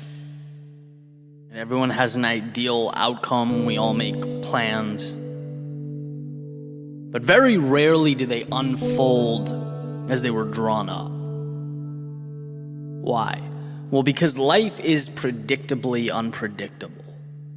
It's mysterious. Yet for some reason, we march on toward the acquisition of a flawless existence. Scared of anything but an undamaged, untarnished, immaculate reflection staring back at us in the mirror. But in the real world, our happiness, contentment, growth, progress, they're not a product of perfection. They're built from the imperfections that we collect along the way. The trials, the tribulations. When you piece all that together like little puzzle pieces, they depict the beauty. They show the image that's always been so highly coveted. In other words, the process of rebuilding creates something more valuable than the same pieces before they were broken down, when they were untouched. In Japanese philosophy, there's a concept known as kintsugi, which is the art of repairing broken pottery with a golden lacquer. It's the idea that we don't want to hide the damage, but we want to rebuild it into something more meaningful, more valuable. Embrace the imperfect, own and cherish it. There's an old story about a tea master known as Rikyu. And he was attending a Japanese tea ceremony with one of his followers, and the follower tries to impress Rikyu by buying this fancy clay jar and making it visible during the meeting. But Raikyu never, once acknowledges it. The praise never comes. So the student, obviously upset by the lack of recognition, he pushes the jar off the counter. It falls to the floor. It breaks into a bunch of pieces. And another student ultimately repairs it using kintsugi. Right? Puts the pieces back together with a gold lacquer. And next time Raikyu attends the tea ceremony as a guest of honor, he sees the jar rebuilt and says, now it's beautiful. Now it has character. He acknowledges its value. And this story reminds us about the myth of perfection. Right? Life's not about dodging and avoiding the difficulty. It's about facing it head on. Because when we come out on the other side, we transform into something that was previously unobtainable and rise to a world beyond imagination. See, we change not by running around life's obstacles, but by running directly through them. Like a muscle being repeatedly broken down and built back up, the pain, the exhausted energy is the vehicle. The micro creates the macro. The difficult becomes the exceptional. We need the very things we're inclined to avoid. Our shortcomings, they not only precede and establish our greatness, they are our greatness. Being broken is not a tragedy, it is a step along the way. It's the beginning of something new, a launching pad, a chance to be better than you have ever been. Because look, here's the reality. If your status quo has never been shaken at its foundation, if you've never stopped and questioned the way things are, reality as it is, if you don't take risks, there will be no fragments to take and rebuild. You won't have the tools or capacity to change the world around you. And that is the thing of note. Beauty is not fearing the rebuild, it is the rebuild. It's not feeling sorry or hopeless, but hopeful. Seeing your situation for what it is, an opportunity. It is what you need, a blank canvas, your chance to make art while redrawing creative boundaries. If perfect is the goal, why take the step? Why take the chance? Why risk messing things up? It's never been about perfect. It's about picking up the pieces and rising again.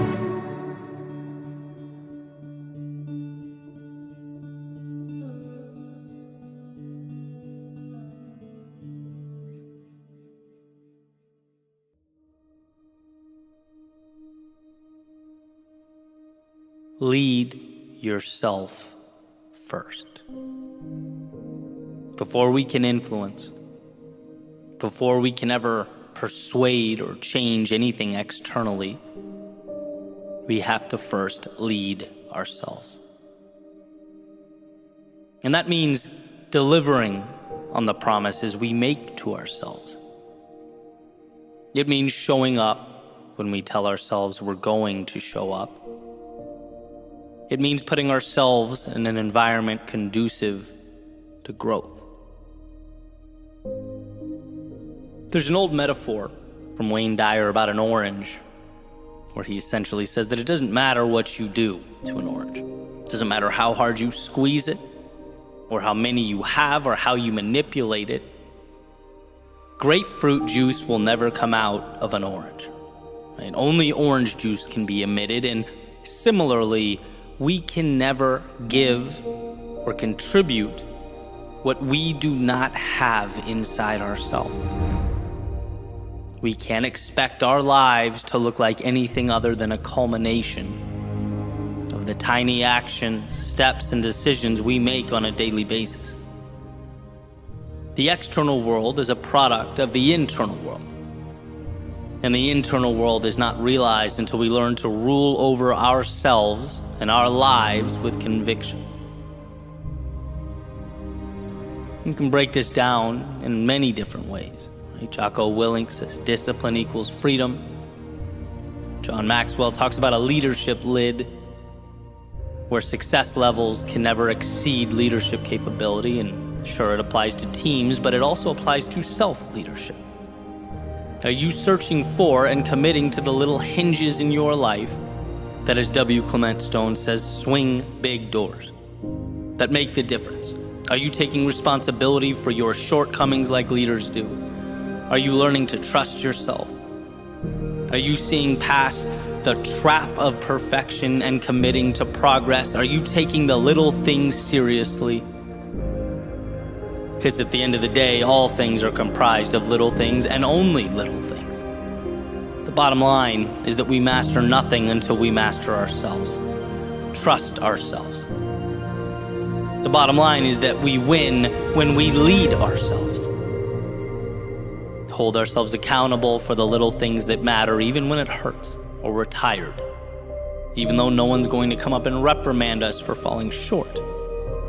Right? There are often no visible consequences when we let ourselves down, so let's manufacture that urgency. If you promised yourself you'd get up when that alarm clock goes off, it becomes no longer optional. If you promised yourself you'd go down the road that scares you, it becomes no longer one road of many, it is now the only road. Even though it may be scary or intimidating, it's the darkness that must be confronted. You are more powerful than you know, you are more capable than you understand, but you must lead yourself to your potential. Those little things matter. And so while the temptation is to brush them off as insignificant, while the rest of the world ebbs and flows through life like jellyfish with the tide, your superpower will be to see, harness, and multiply those little decisions like they are gold. Your strength is that when it's easier to run, you'll be the one that instead stands up and leads yourself to greatness.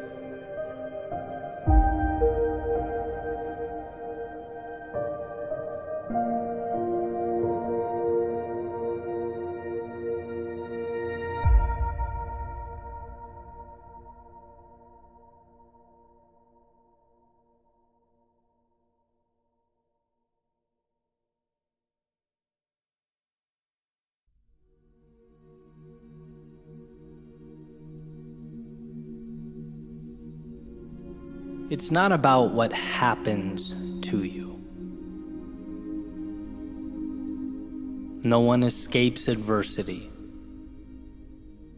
No one lives free of discomfort or misfortune or struggle. No, it will always be about what you do with what happens to you. In other words, it's not the event, it's the response. Not the obstacle, but the ability to navigate around it. Not the wave, but the ability to ride its momentum to something greater.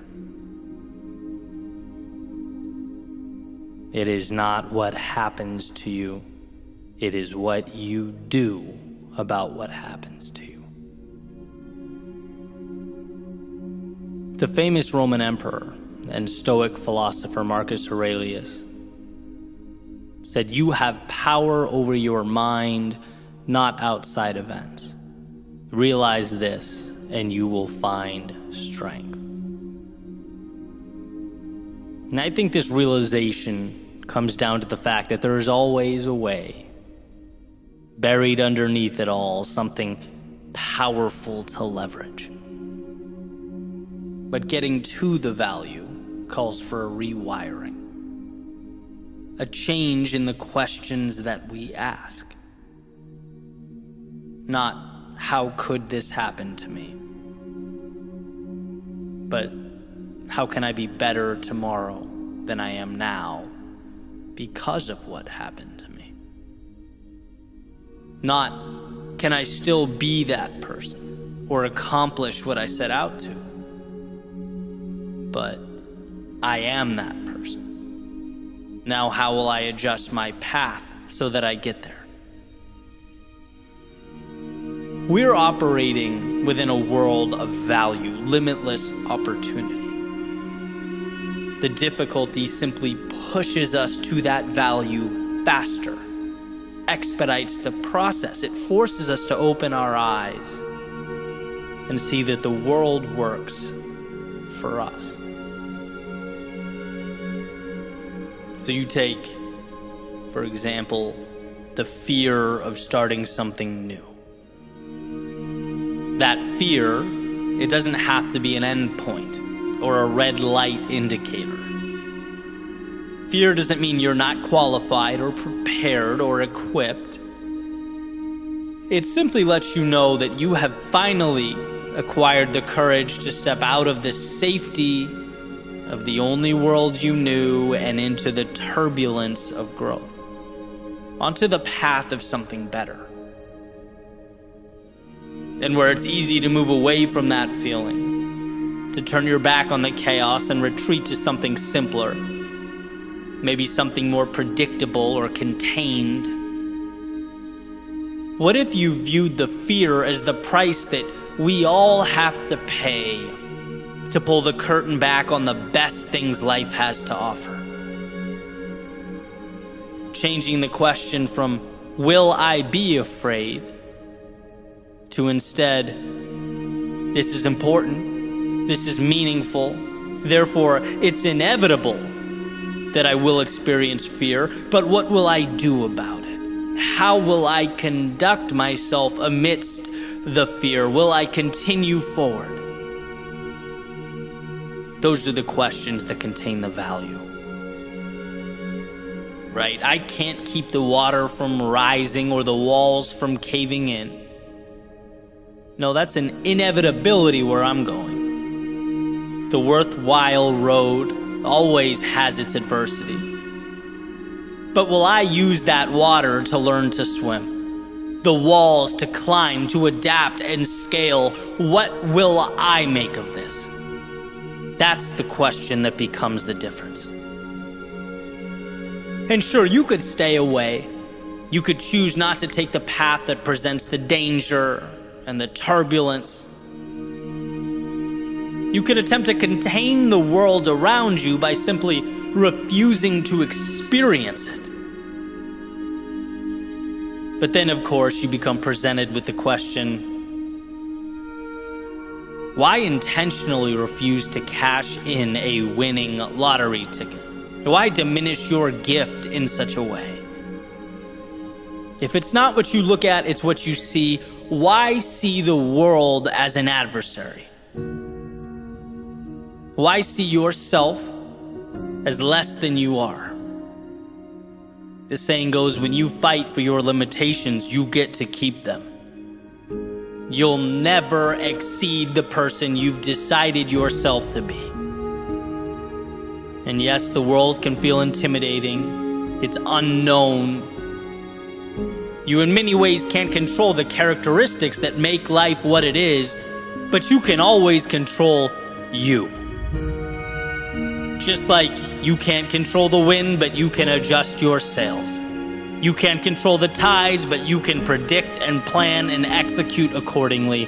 You control you, and that is where the power is.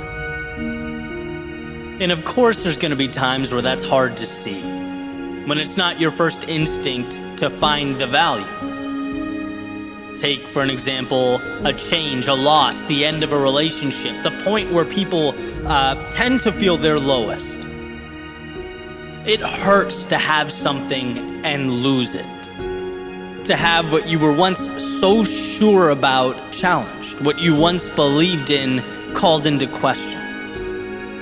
But this doesn't have to be a referendum on you as a human being, right? Sure, you made your mistakes, but you have the opportunity to dwell on them or to acknowledge them and ask the question, I know what I know now. How can I be better than I've ever been in my life? How can I position myself to get more of the good and less of the bad? Same idea, different context. When those walls feel like they're crumbling down, you have to know there is more on the other side, just beyond what the eye can see.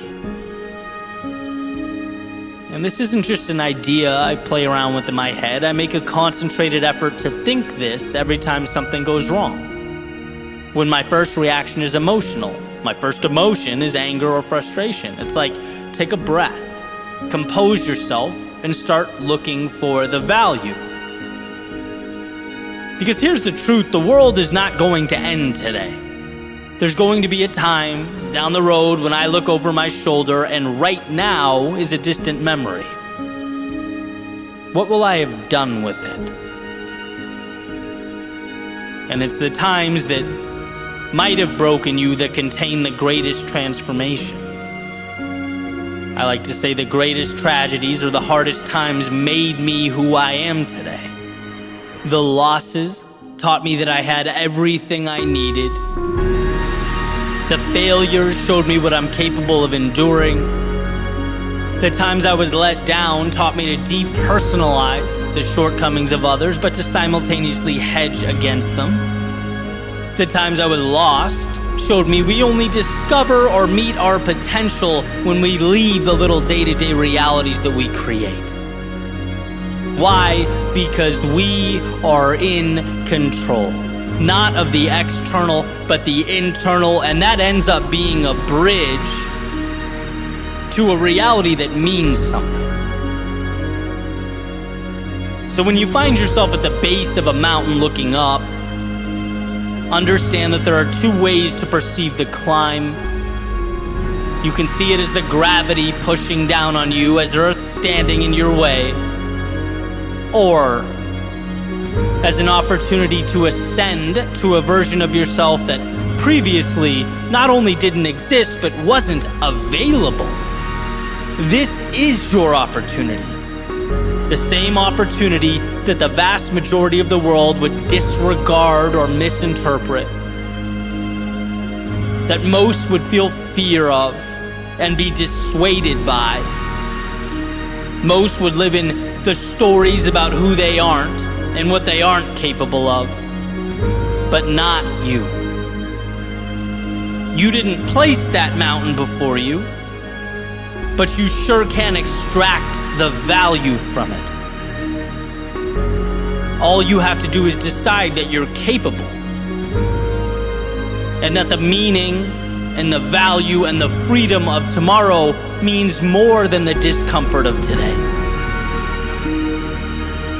If you allow that for yourself, you will become truly unstoppable. Not because the path simplified or got easier, but because the traveler trusted himself to walk down it.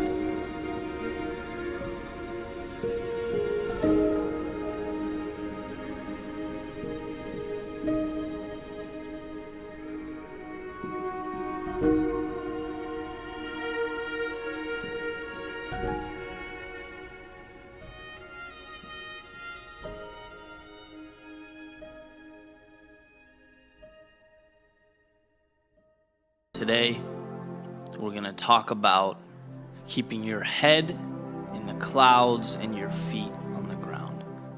Simultaneously managing the big picture and the small stuff. Non-stop belief that things will work, that there's an answer, that you're ultimately going to get there, and that you won't quit until you do, while also being brutally honest with the facts on the floor, the reality around you. A lot of times I think there's a tendency to conflate positivity with a detachment from reality. But they're very different things. Right? You need them both for success to unfold. You need the big picture, and you need the minutia, the steps, the little things that add up over time. In the book Good to Great, Jim Collins calls this the Stockdale principle, where Admiral Stockdale I think at the time, Commander Stockdale was shot down during Vietnam. He was prisoner of war for over 7 years in Vietnam, and it was just obviously a brutal experience. And, one of the things that helped him survive was being painfully pragmatic, while also knowing in his soul, right, with every ounce of his being, that he would ultimately get out, that the men he cared about and helped so much would ultimately get out. And so when Jim Collins is interviewing him, he says, Admiral Stockdale, what differentiated the ones that made it and the ones that didn't? And the answer is incredibly surprising. He says, optimism. Because the people that were overly optimistic said, we'll get out by Christmas. And Christmas comes and they don't get out.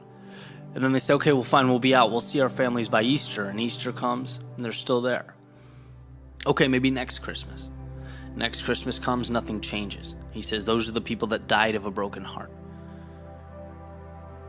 There was too big of a gap between the reality, the components needed to progress the way they wanted to progress and the way they were thinking. You have to be willing to look in the mirror and diagnose a situation. That's applicable to business, it's applicable to your personal life. Dream big, step small.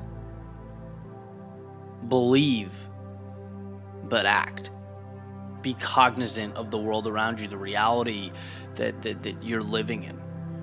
You can't change something that you don't understand intrinsically. You can't progress if you haven't analyzed something. And this is not about your capabilities. This is never a call to doubt yourself. It's to be strategic. This is just saying that you need to understand the realities so that you can improve upon them. If you want to be the next Michael Jordan, that's a huge ask. That's a lot. It's possible. You can do it. And you need to believe with every ounce of you that if that's what you want to do, it's a pursuit, worth taking. But you also need to know what it means to be Michael Jordan. You got to understand the commitment, how he sacrificed relationships. He sacrificed, his friends, his love life. He got up every single morning. All he did was basketball. How he took thousands of shots a day. How his mentality and his aggressive behavior, right? His mindset, the way he looked at life and approached life on and off the court. It required that he was so intense and so obsessed with winning that some people couldn't handle it. It meant that everything stopped except being the best. That's a big ask. A lot of people can't do that, don't want to do that. But that's what it takes. And to think you're going to be Michael Jordan without understanding, one, the commitment that's required and how you stack up, it's going to be in vain. I remember the CEO of the company that I worked for right out of college, he used to say, look, you have to be able to be honest and say when your baby's ugly. Right? Look at what you have and be able to draw a line from where you want to be so you can fix it. So that's the point. If you can juggle those two things, you will be unstoppable. Unstoppable. If you can be the one to trust yourself enough to know that there is a big picture, you will pursue it relentlessly and you will get there. If you can take that and you can marry it to the little things, right, to the awareness, to promising yourself that you will continue to analyze, assess, and do what needs to happen on the ground, that you will be realistic, you will be pragmatic. When things fail, you won't sugarcoat it. You'll dive in. You'll look at why it failed. so that you can pick up those pieces and build something stronger and continue to build and continue to build, stack, and stand on what you've made. Those are the people that change the world. Those are the people that get things done, that get results. Dream big, step small. See you tomorrow.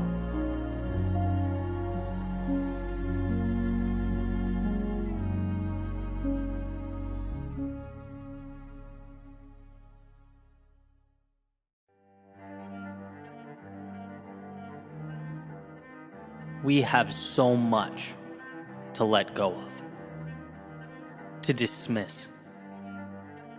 Ideas, narratives, they're not ours, not in our best interest anyway, yet we carry them around.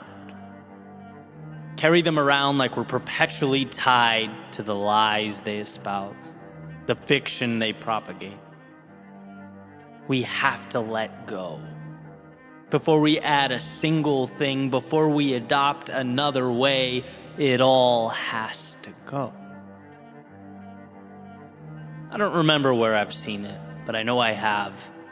Maybe cartoons when I was younger, but I'm imagining that character that is taking off their jacket or shirt, and there's always another one underneath it, right? And they're like confused, frantically pulling off shirts, and more keep emerging. They had no idea how many layers they were carrying around with them. And funny enough, 20 years later, I'd be thinking that we are no different. There are so many layers, and so many of them should be gone, should be left, should be confined to the dustbin of history. Those boundaries in your life, who set them? Who said, this is as far as you can go? Who put that little fence around your world and asked that you stay obediently confined to its borders? Who said that what you have is all there is? Who said upside is too dangerous? Who said life is about predictability and routine, so stop asking questions? No one. No one said those things. So hey, there's a start. Empty your pockets of the boundaries that are making life heavy. What about yesterday? Might as well take off that backpack, tip it upside down, and pour out the yesterday. You made mistakes yesterday. But that's not today. You didn't like certain aspects of who you were yesterday. But that's not today either. Your friends, maybe family, maybe others in your life knew you to be someone you don't think you are, or someone you wish you weren't. Well, more breaking news, that was yesterday. Did you even realize you're still carrying around who you were yesterday on your back? Your next step has a lot to do with now and very little to do with yesterday. So embrace and wave goodbye to those calendar pages you've already turned. That's the best move for everyone. Oh, and those concessions you make, you didn't think I'd forget those. You can't forget those. Unshackle them from your ankle. Those things you say, you're not ideal, but it's easier to live a lesser life with you in it than it is to go through the trouble of pushing you away. Perhaps the people that darken your light, the actions that you know are not you, the time exhausted living for someone else, gone, and gone, it has to go. And look, we all know life is tricky. It's hard to walk away from things so ingrained into our daily lives for so long. But let's play a game. Let's pretend life was that simple. Things I need to leave behind, A, B, and C. Well, that's definitely simple. Perhaps not easy, but simple. And now, through this simplified lens, you have a target to aim for. Something to chip away at. You have your block of marble. Now comes the process of chiseling a little bit at a time. And that's the goal. Because to not carry these things ends up meaning everything. Space no longer occupied by the wrong things creates space for the right things. Knocking down what doesn't belong creates a platform to build what does. So onward we must go, not falling into the trap of pointing at externalities, blaming the world for our confinement, but instead understanding that we have been, perhaps without even realizing it, taking our confinement with us, in our pockets, on our back, trailing behind our every step, a subtle resistance. And when it goes, we can finally grow. We can become more. So what can you do now to live a life that's more meaningful, that's more true to yourself? Well, you can start by doing less of what weighs you down.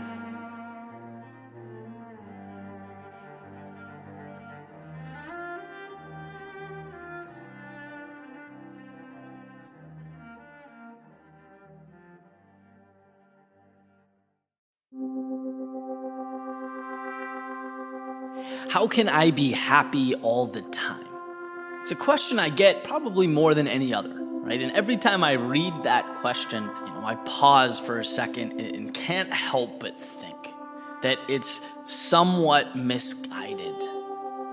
Happy all the time. How can I eliminate everything? And I guess the thinking is, it's folks that know the channel and watch my videos, right? So they hear the perspective and the positivity and the messages, and they want that to be a constant reality. And I get that. But the part that I think is overlooked is that those breakthroughs, right? Those lessons learned, they come from stories that were carved out from hardship, right? From some of my most difficult times. It's not that happy isn't the goal, it is. But at the macro level, it requires micro adjustments, right? Periods of difficulty. We're human. We have emotions. We have highs, but you bet we have lows. And there's good, but there's also bad. And I don't believe that happy all the time is the target. The target's everything that comes your way, the good and the bad, making something out of it, a net positive, finding happiness in places where perhaps we didn't see it the first time, right? Thinking big picture, thinking macro, our overall contentment with life. See, that's the beautiful component that we're prone to overlook. And so I thought for some clarity, what I do is start from, day one, when I started this journey, this entrepreneurial, process. And I'd go through some of my messaging, some of the videos that I've released along the way, and talk about why, how I got to that point, how I got to that lesson learned, and why maybe happy all the time is misleading. The first video I ever released, it's called Ode to Excellence. And essentially it's a promise to myself to never quit, to never give up, to never back down, no matter how difficult things get. And I wrote that after my first true entrepreneurial project. I was on my own for the first time and love music, right? Music's always been sort of the backbone of my creativity. And I thought, you know what I'm gonna put everything aside. I'd saved up some money. I'm gonna record an album, an acoustic album. And that's what I did. And I blocked off the world, and for 3 months I wrote songs and recorded them and edited them and mixed them and mastered them, put them all on CDs. I sent the CDs to radio stations, clubs, bars all around Boston. I thought it was gonna, be this life-changing thing, and it was, but not in the way that I thought. The CD got no traction, right? Family, friends bought it, were very supportive, but that's really where it ends. And it was the first time in my life, truly, I'd given everything for something and gotten no response. It was the first time I realized that effort does not always equal a result. But here's why it was the best thing that ever happened to me. One, I realized that maybe it's not that good, which, looking back now, is what you'd expect doing something for the first time. It's like, dude, you have to hone your craft. You have to write 2,000 songs. You have to put in so much more time to be at a level where you want to be. You can't just think that it happens overnight, right? And that was a very important thing for me to understand. The second is I realized that I was at the bottom of a very big mountain looking up. This is a process. And it's going to take persistence. It's going to take patience. And it was stressful, right? Particularly because I didn't have that safety net that I once had. I wanted to retreat back to the simplicity of what I had, the sort of the reassurance of a job. I wasn't sure that the cost, the uncertainty of the moment was worth it. It was stressful. But that situation helped define me, right? It wasn't perpetual happiness that taught me this lesson. No, it was one of my toughest times. From that failure came my resilience, came my ode to excellence. I wrote a speech called Perspective. And this is, months down the road. I saw my first kind of glimmer of light, right? I've been, doing the music thing and also creating a brand on YouTube and sharing my thoughts, telling stories. And I finally saw a little bit of success. I wrote a speech called Running in the Rain, and it was getting traction. It was doing well. It was being shared, creating buzz. I was getting speaking inquiries, all these things. And I'm like, all right, well, here we go, right? Let's go. A little bit of momentum. And I woke up one morning and I got this email from YouTube, and it was like, we had to remove the video from your channel because you broke community guidelines. And apparently I put some keywords on the bottom of the description to help it get traffic, running, inspiration, things that would help it sort of move to the top of the pile when someone searched for it. And I remember being so angry about the situation. I felt so sorry for myself. It was like momentum, attention, they're so hard to capture. I'm finally getting it, and now this, right? And my views are declining and everything's going backwards. And you just feel like I was delusional. I felt like the world was ending.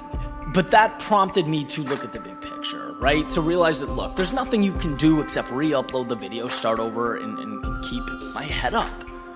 Think about it. Life is going to throw things at me that are much more difficult than this, right? There's going to be difficulty and loss and problem, even tragedy. And if I fold over a video being taken down, I don't really have a shot, right? So from that tough time, I gained perspective. I learned to toughen up. I started to understand that it's not what happens to you, because everyone has difficulty in their life, but it's how you deal with it. That's what brings happiness at a macro level. I wrote a speech called Dancing with No Music. I remember the situation exactly. I was sitting at my desk, kind of brainstorming a new project I was going to work on, and my phone buzzed. I pick it up, and I had a text message from a friend at the time, and he accidentally sent a text message to me, kind of poking fun at me and my work and what I was doing. It was meant to be about me to someone else, and he accidentally sent it to me directly. And I remember sitting there thinking, like, dude, are you kidding me?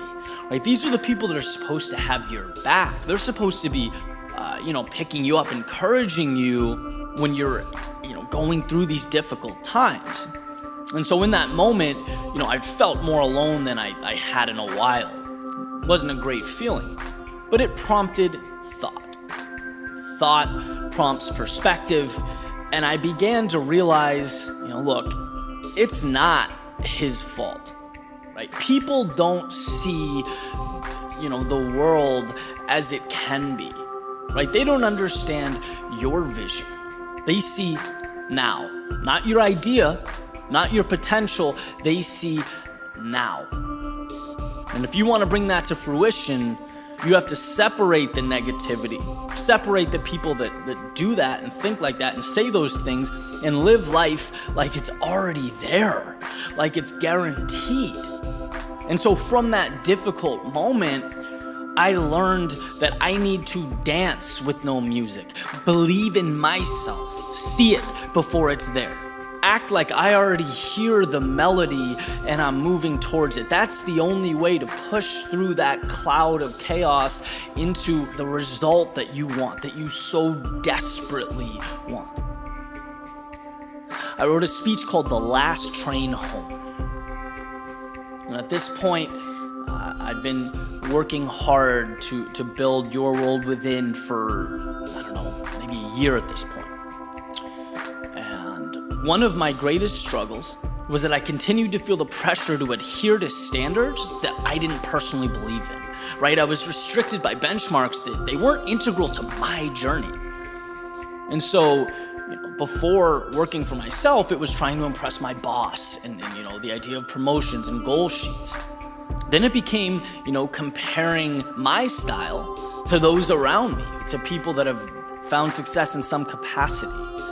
And I even remember, running at 2 p.m. and feeling guilty because all those people doing quote unquote the right thing, they're working in an office. Like they don't have the luxury of running downtown.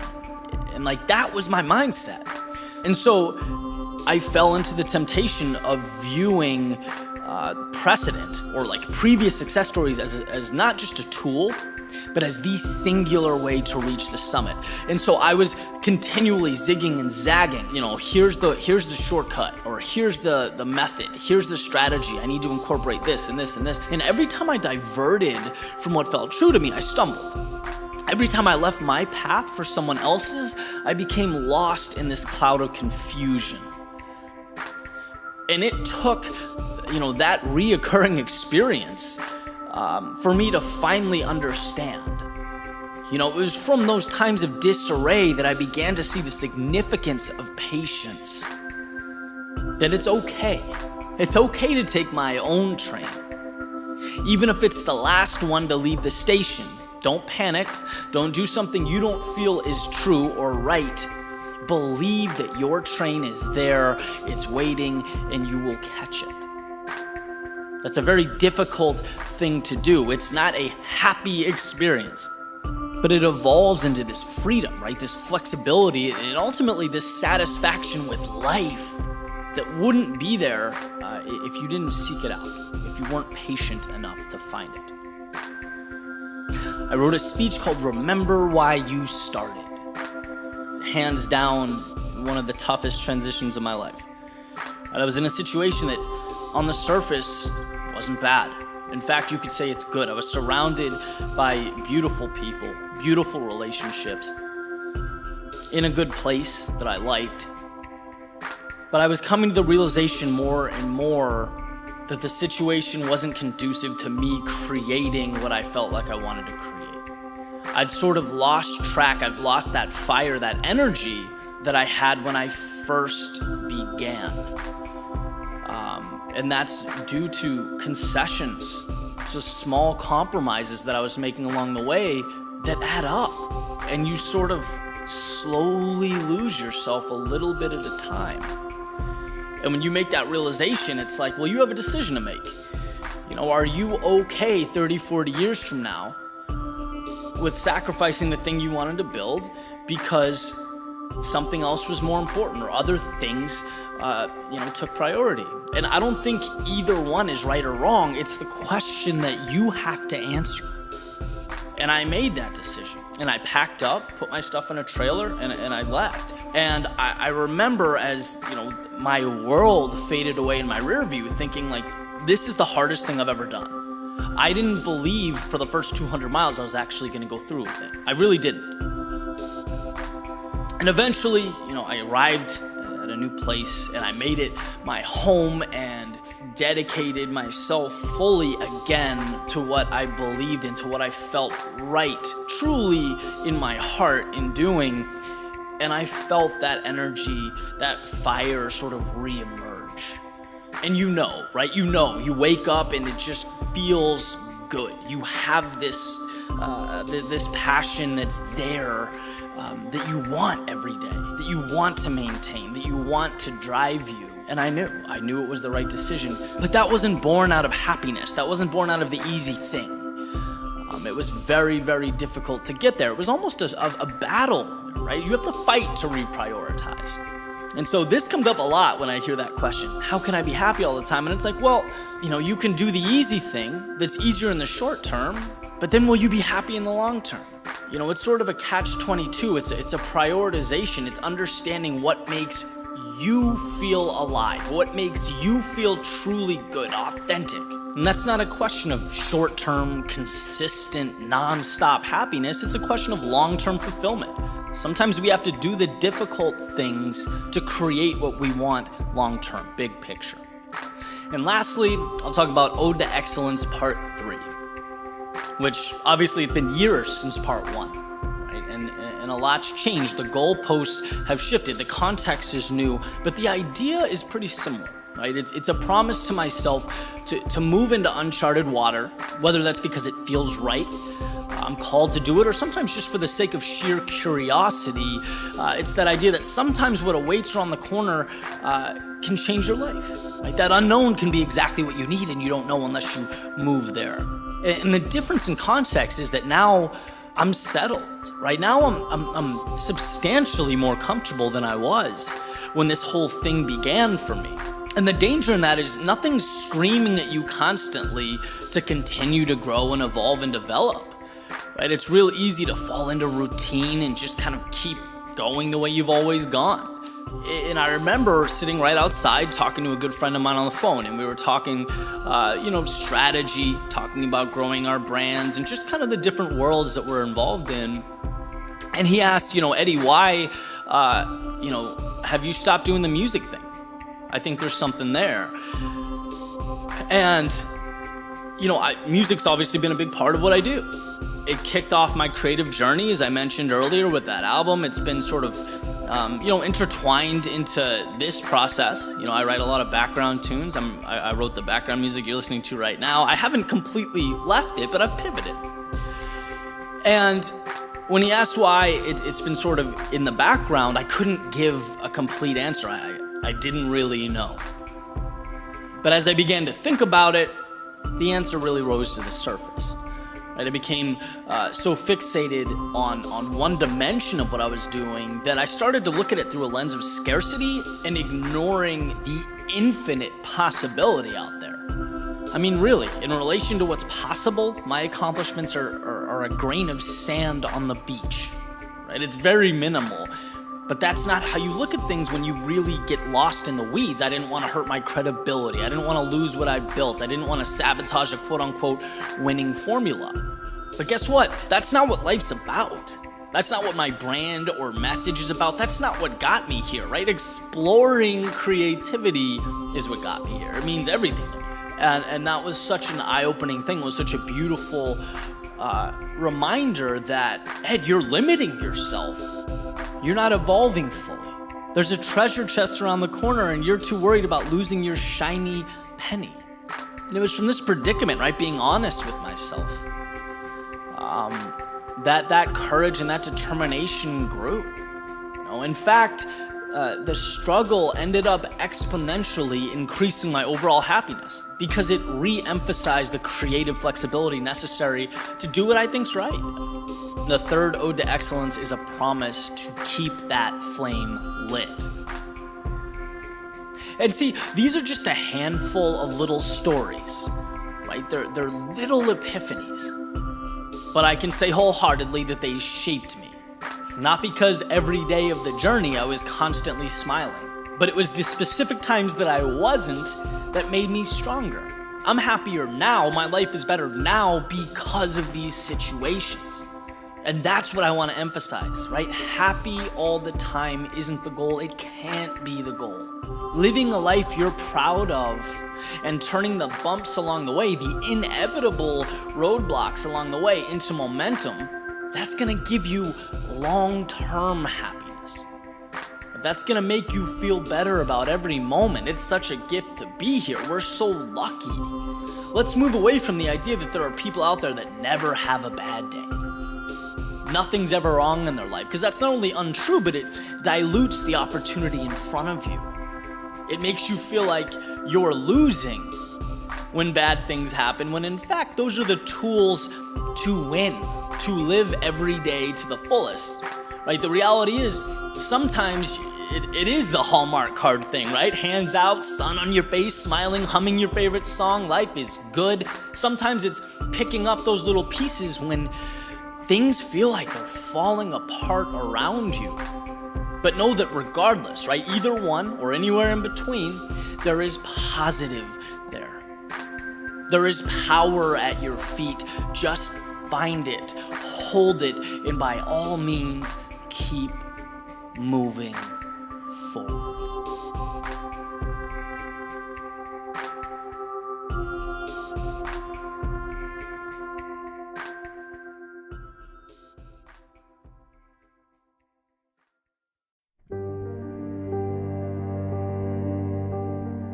Standing at the edge of the pond, looking down at my reflection, I asked the man looking back at me if he was willing to make a deal.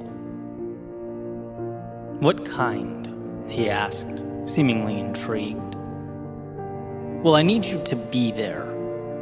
See, I have big plans and big aspirations, and sometimes things get really hard. Sometimes I feel lost and confused and overwhelmed, and I need you to be there. I need to know you'll always be there." "I see," he said, eyes shifting up towards the sky as he thought through my request. "This is doable, but I'll need something of you in return." "Of course," I responded. "Anything." "Okay," he replied. "Do I have your word that when you fall, that when you don't succeed, you'll get up until you do?" "Yes, you have my word," I replied. "Do I have your word," he asked, "that when you're lost, when the world shakes beneath you, you will continue on until you find steady ground?" "Yes, you have my word." "Do I have your word that when you feel life's resistance like wind pressing against you with all its might, you'll keep pushing into it, not hoping it gets weaker, but knowing you'll get stronger?" "Yes," I said for a third time, "you have my word." "Then I'll be there. I'll be there every step of the way. I'll be your biggest fan. I'll have your back when you feel alone. I'll remind you how strong you are when you feel weak. I will point to the upside when you have a hard time seeing it. But you have to keep moving forward. That's your end of the bargain. I'll open those doors for you. I'll be your light in darkness, but listen to me. It will all be in vain if your feet are not continuously in motion. It will all be for naught if you don't, regardless of what life throws at you, commit to carrying on. So for the last time, look me in the eyes and promise me that you will not stop." "Yes, you have my word," I said. "Then, my friend, we have a deal, and I will be there for you always."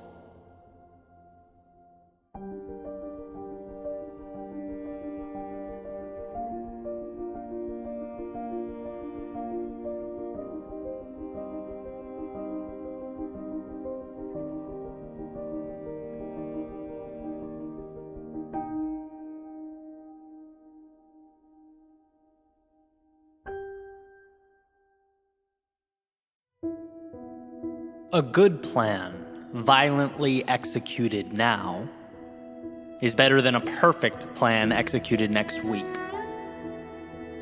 That's from George Patton, general in the United States Army, integral to the Allies' victory in World War II. So why? What makes this statement so powerful? Well, it rings true because we have to move beyond the idea that we can manufacture greatness with one swing of the bat, one stroke of the pen. That if we wait for the right moment, perfection will come. The light will turn green, the stars will align, and the path will emerge. I feel like I could scream this from every mountaintop and it wouldn't be enough. Life is not a perfection game. Life is an adjustment game. And I'll speak anecdotally here.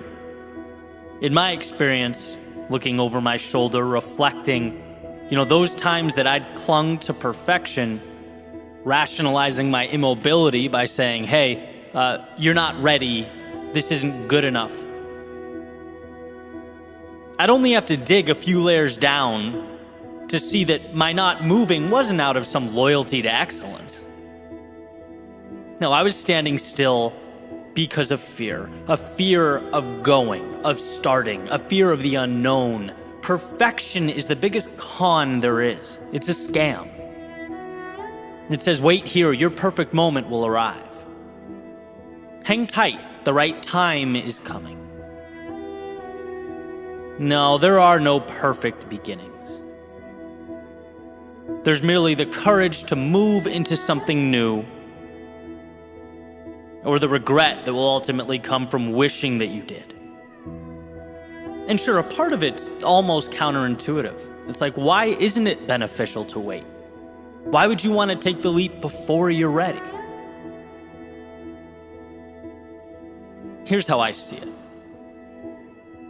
One of the most important distinctions to understand is that between the thinker and the doer. The thinker who ponders, who reflects, who studies and studies and studies, thinking he or she can create for him or herself a perfect jump-off point. Thinking they can obtain for themselves all the necessary information, all the answers before they begin the journey. The truth is, greatness is forged through repetition via wheels on the road. And yes, you are terrible at first. Completely unsure at first. You get lost at first. But this becomes the knowledge that shapes the journey. When you go before you're ready, two important things happen. First, after falling down and feeling embarrassed and insecure, you get back up, you look around and you go, wow, okay, I'm still here. That sucked, sure, but it wasn't as bad as my brain told me it would be. Next, you learn from the exchange. You can start doubling down on what works and eliminating what doesn't. And eventually, as you take this confidence and wisdom onto the next step, repeatedly, the curve becomes exponential. In doing, you begin stacking bricks, creating a foundation. Those experiences that humbled you become what you lean on. They're what turn into the experience, the knowledge, the credibility. And see, thinking you can skip all that ugly stuff by waiting on the ledge for perfection to arrive in your hands, that will be your undoing. That's just as crazy as a sailboat waiting for the wind to stop. It's like, no, you need that friction, that resistance to reach your destination. And no, we cannot control everything. Yes, there are powers beyond us. But if you go now, you learn to use and navigate them. The greatest gift we can give ourselves is permission to go. It's looking a year ahead and dreaming of the moment. We pause and say, wow, what a year. The twists and turns, the lessons, the highs, the lows, the peak moments all brought me here. And how different here is from back there. How far I've come. Knowing, by the way, that life was never asking me for perfection, but rather a willingness to start, to dive in, to adapt along the way. I know a lot of people with businesses that exist in their minds, but not in reality.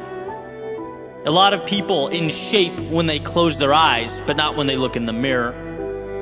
A lot of people living their best lives when talking about the future, but not when they pull up to work on a Monday morning.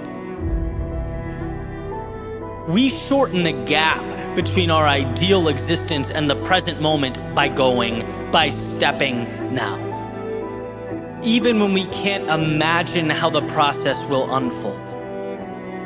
Because let me tell you, life will bend and twist in ways you can't even fathom. It'll take you places that ignite your soul, show you things you never dreamt of seeing. But you have to put yourself in position to receive that from life. The world wants to help people who help themselves. So give yourself the gift of progress, of momentum. If a dream is only worth the action one is willing to take to bring it to life, let that action start now.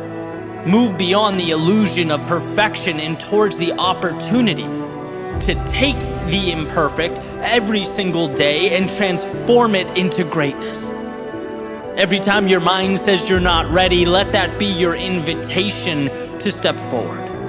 See, life may not be a race, but that doesn't mean time will politely wait for you.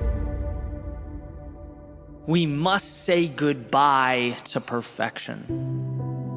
As we evolve, as we grow, I can guarantee you it won't be missed.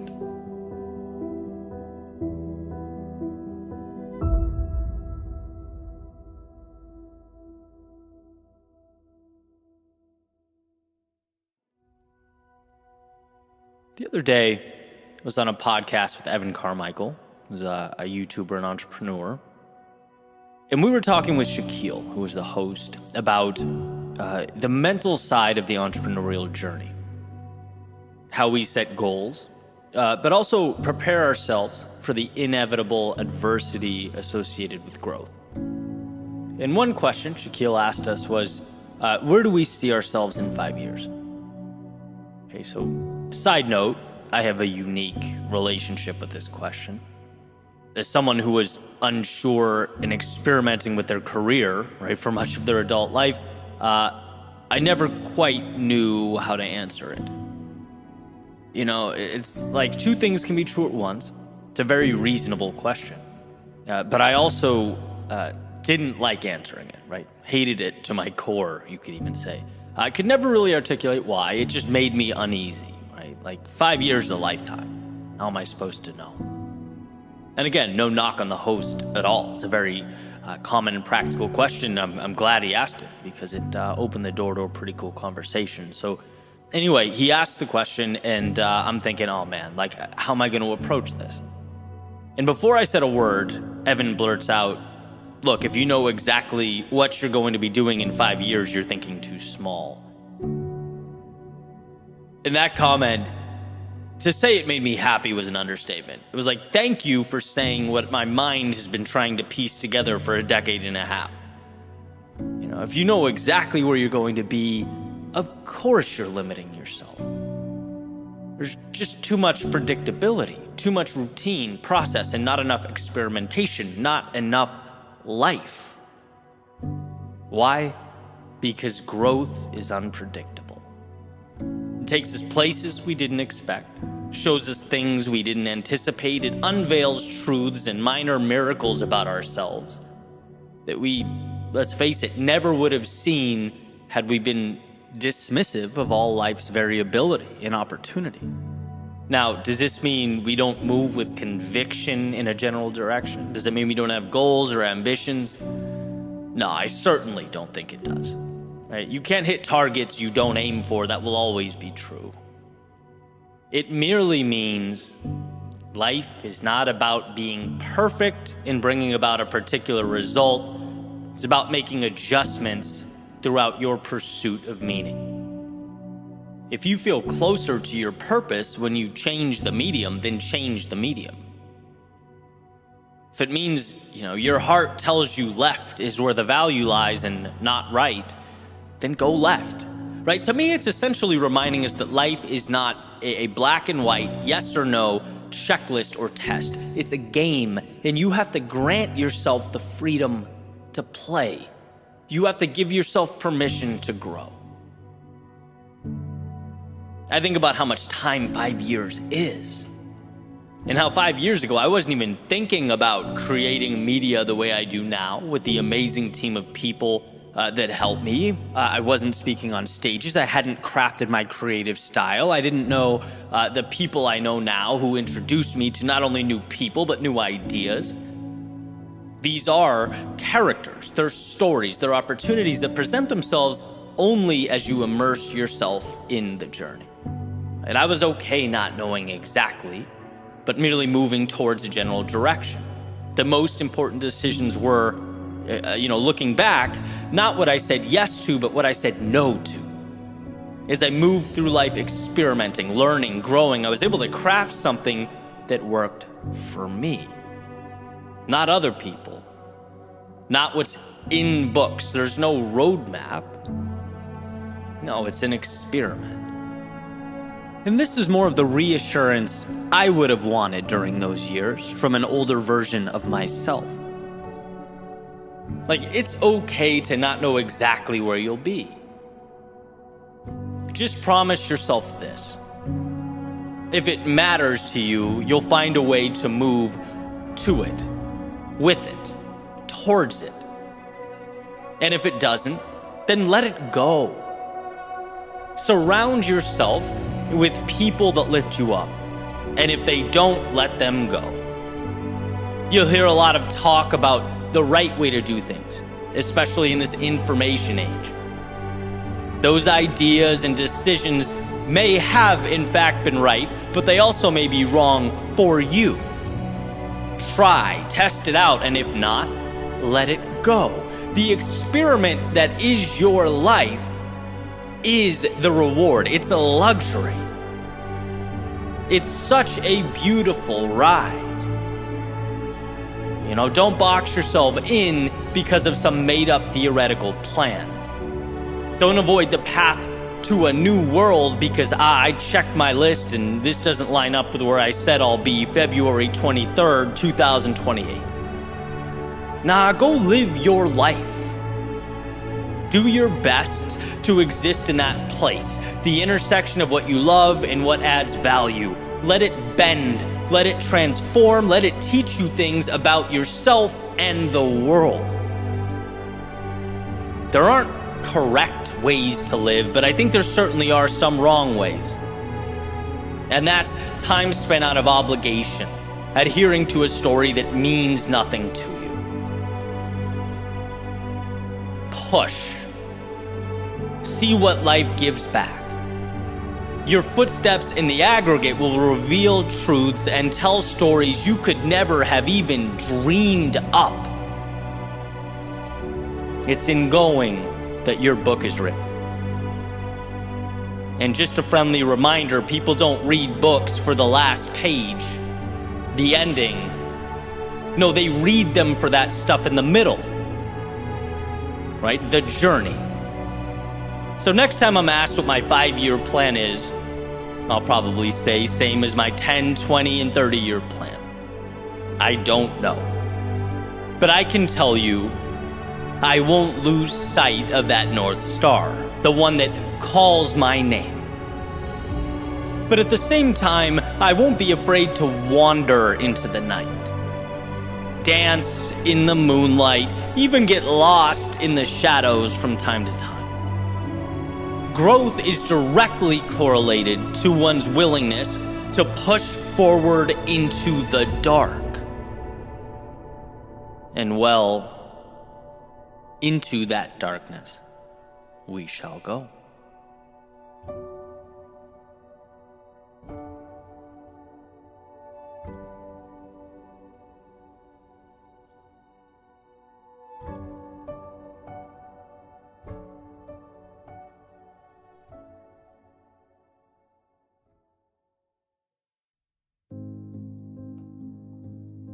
What's the difference between paying a fee and paying a fine? The answer to this question may not be as small or insignificant as we're inclined to believe. I recently picked up the book, The Psychology of Money by Morgan Housel. It lays out some valuable concepts and ideas about investing and managing our finances, growing our wealth. But there's one idea that I wanted to share because, from an investing standpoint, it's important, critical even, but it's relevant to so much more. And I think an understanding of it will help us in many aspects of life.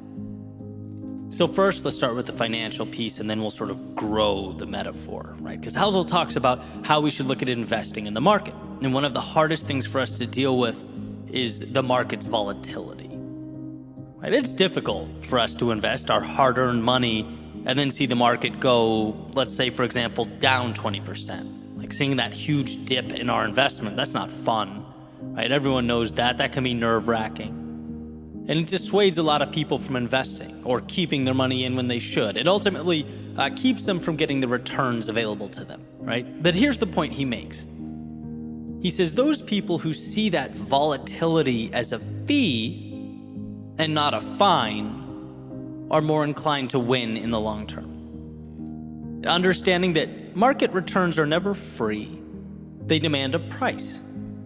And that price is the roller coaster ride we all have to deal with. That is the market. It's the ups and downs and highs and lows. That volatility is the cost of admission. And if you understand that, you're more inclined to stay calm. Keep your long-term vision. You're more than likely to come out on top. On the other hand, if when that turbulence arrives, the sudden crashes, the ups and downs, and you see it as a fine, as this terrible thing that's happening to a punishment, you're more likely to act emotionally, to be reactive and make decisions that aren't in your best interest. To drive the point home, he mentions Disneyland, for example. The fee is $100, and people will gladly pay that fee because, they get that great experience with their family, their kids that they'll have for the rest of their lives. That $100 isn't a fine. It's not a punishment. It's an intentional, deliberate trade of one thing for another. And if you were to look at it as a fine, you'd never get to enjoy that experience. If you thought that $100 was a punishment, it just wouldn't be the same, right? And so why do I bring all this up? Because I'm a firm believer that the best things in life all come with that price, or a fee, as Housel states.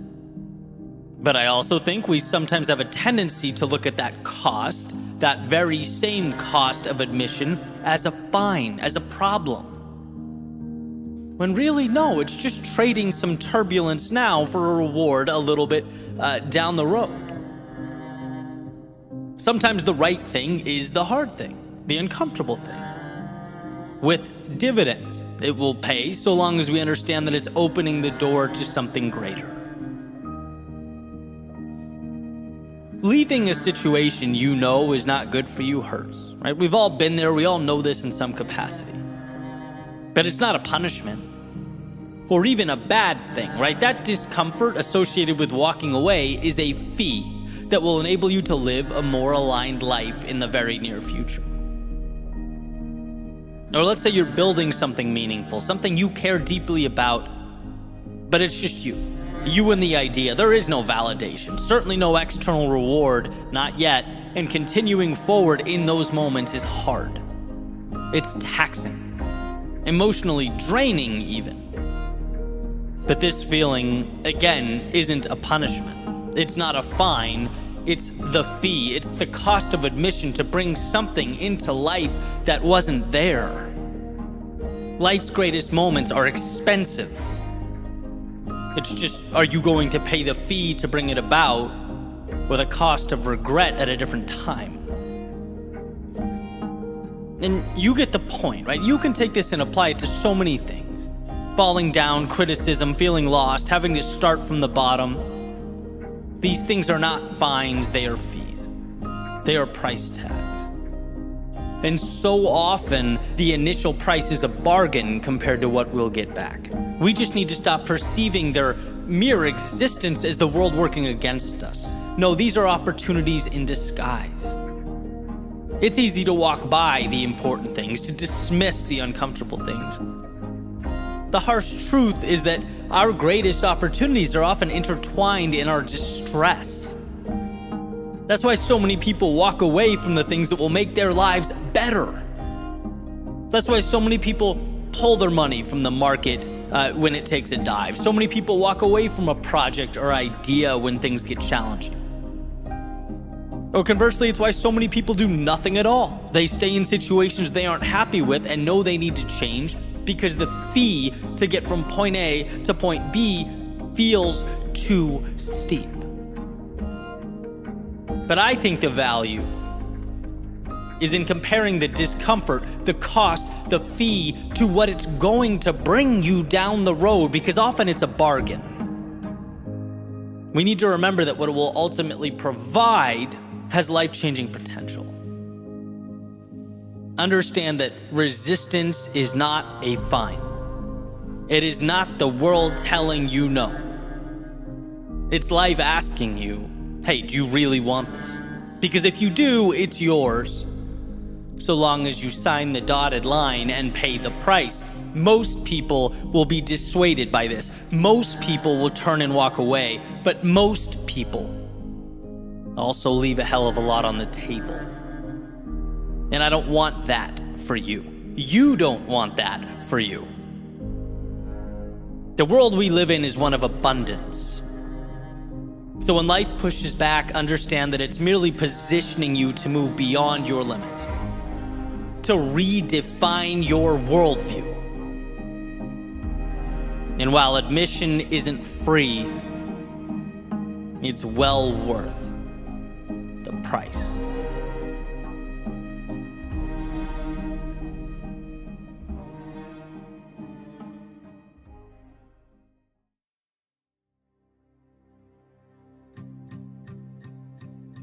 The message in this episode was inspired by some background music. The very music playing behind my words right now, actually. I have this thing for acoustic tracks. I just feel like they completely change the dynamic of a story. But I digress. I was writing earlier, opened my notes, found a topic I wanted to discuss, spent about 2 hours on it. But as I listened to this song and looked over my words, I just felt like what I'd written didn't do it justice.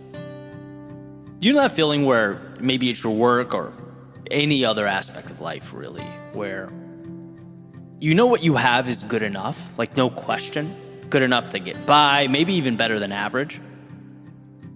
But at the same time, you have this little voice in your head, almost guilt, because you know there is within you something better. Like, sure, this will get you through the gate, but you just know you're conceding something. And it's that curiosity, that question, what could I have created and given to the world, that just pulled me in a little deeper. I was recently in Cincinnati with one of my oldest friends, Mike.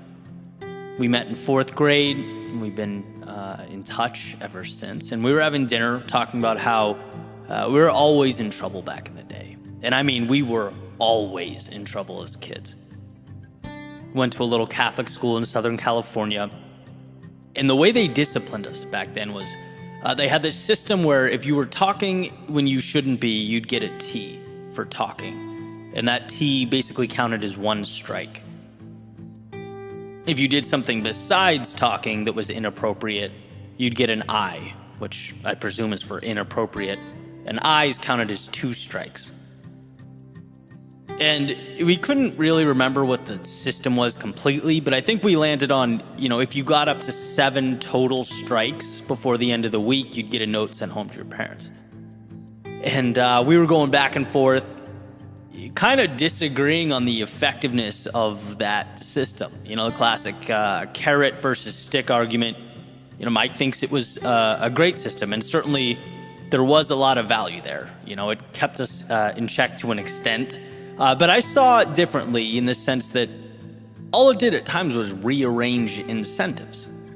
Like if it's Friday afternoon and I'm sitting there, I only have one tea for the week, you bet the teacher turns around, I'm throwing that apple-shaped stress ball right at the back of Mike's head. I've earned myself a little breathing room over the course of the week. Why not do just enough to avoid that note going home to Mrs. P? It just seems like, looking back now, that a reward-based system might have been more beneficial. Right? Instead of tiptoeing around and manipulating the rules so that we could avoid those negative outcomes, why not learn to aim to reach for more, right? For the positive outcome. And here's why I'm going down this rabbit hole, because I know this seems trivial, but here's the honest truth. It took me into my mid-20s to unlearn this in even the most basic sense. Certainly not just because of my elementary school. It's how we're all raised, right? To avoid the negative. To do enough to avoid punishment or embarrassment. It's not about mountaintops, it's about dodging the T's and the I's, learning and manipulating the system to get what we need so that we have just enough. And as an adult, I'm not talking merely finances here. I'm talking relationships. I'm talking health. I'm talking all aspects of life, right? That little voice that we all have, we all know it. The one that said to me 2 hours ago, yeah, this speech is fine. You'll avoid missing your deadline. You'll feel like you got everything done on schedule today. You won't have to call your editor or postpone anything. But how good do you feel about it? Because you're capable of more. This is good, but somewhere behind that curtain, there is great. No, I'm not saying this episode is going to be, third in history behind King's I Have a Dream speech in the Gettysburg Address, but the message means something to me. It means everything to me. The ability to leave good in pursuit of great changed my life. And most of the time, not even in the larger-than-life sense. I'm talking about the little things. I'm talking about the courage to walk away when I had to fight for more when I felt slighted, to get out of bed when I felt like my ego was crushed. In a world where we're conditioned to find and settle for adequate, that little perspective shift lit a fire in my soul, which honestly, if anything, just makes life more fun, more exciting, more impactful. When you feel like you're generating meaning in your own life, it puts color into the mundane. And that's the message that I want to leave you with. When you hear that little whisper in your soul, that question, is this your best? Is this who you want to be? Is it where you want to be? Why not entertain it? Dive into the curiosity. Walk through the door and see what lives on the other side. At worst case, the decision's reversible, as most are, and you backtrack to the start and repeat the cycle. But at best case, life opens up. And sometimes it's a hard conversation to have with yourself, no question. Sometimes it hurts being that vulnerable with the person in the mirror. But your soundtrack deserves a story that matters to you. And you don't find meaning running from the T's and the I's. You don't find contentment hiding in the shadows of life. You arrive where you're supposed to be by following that curiosity straight into an evolved version of yourself. By listening when the voice asks, is this where you were meant to be?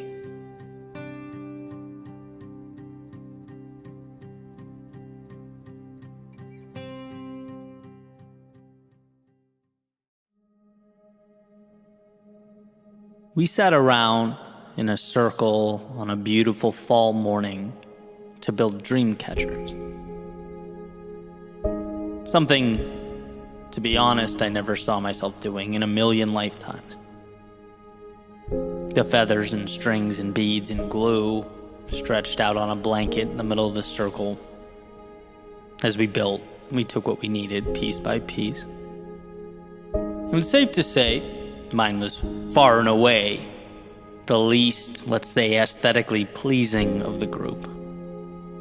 Black and bright yellow string wrapped around the top, above which an assortment of random beads sort of dangled carelessly below.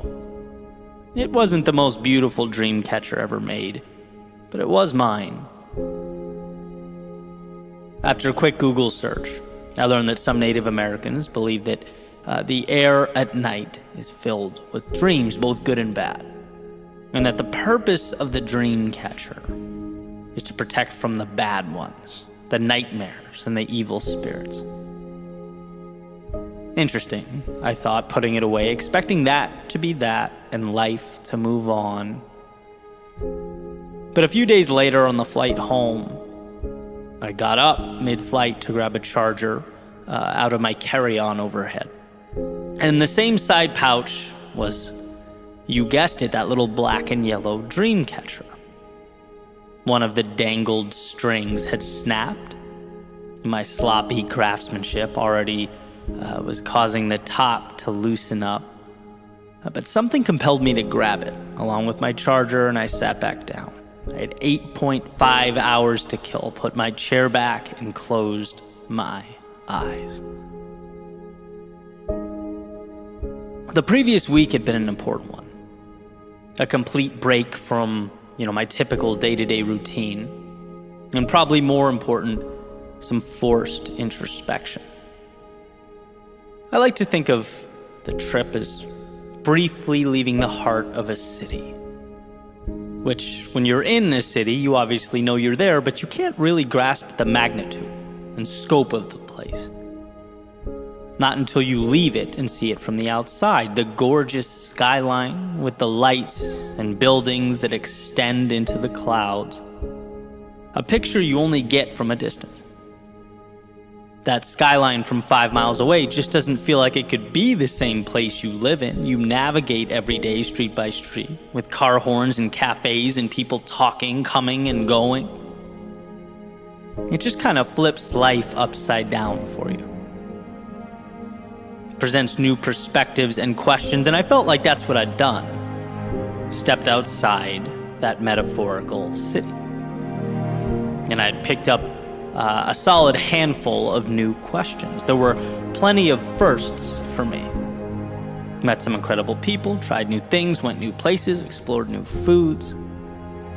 All made me realize that, my worldview had slowly over time, as tends to happen when unchecked, collapsed in on itself. That there was so much more, so much hope and opportunity, so much left. To the extent that the flight back didn't feel like the end of a trip. It felt like the beginning of something new. Like I wasn't leaving these things. I was taking them with me. But here's the deal. Beginnings only matter if you make them matter. Things only change when you make them change. When I was in junior high, one of my teachers would sometimes joke that the road to hell is paved with good intentions. Half serious, but the point is important. It's not what we intend to do. It's what we breathe life into. It's what we allow to take shape. Let's say that little dream catcher in my hand was a magical entity that sucked out of the sky all the bad dreams and nightmares and left me with only the good stuff. Let's say it was the gateway to all that was powerful, meaningful, and important.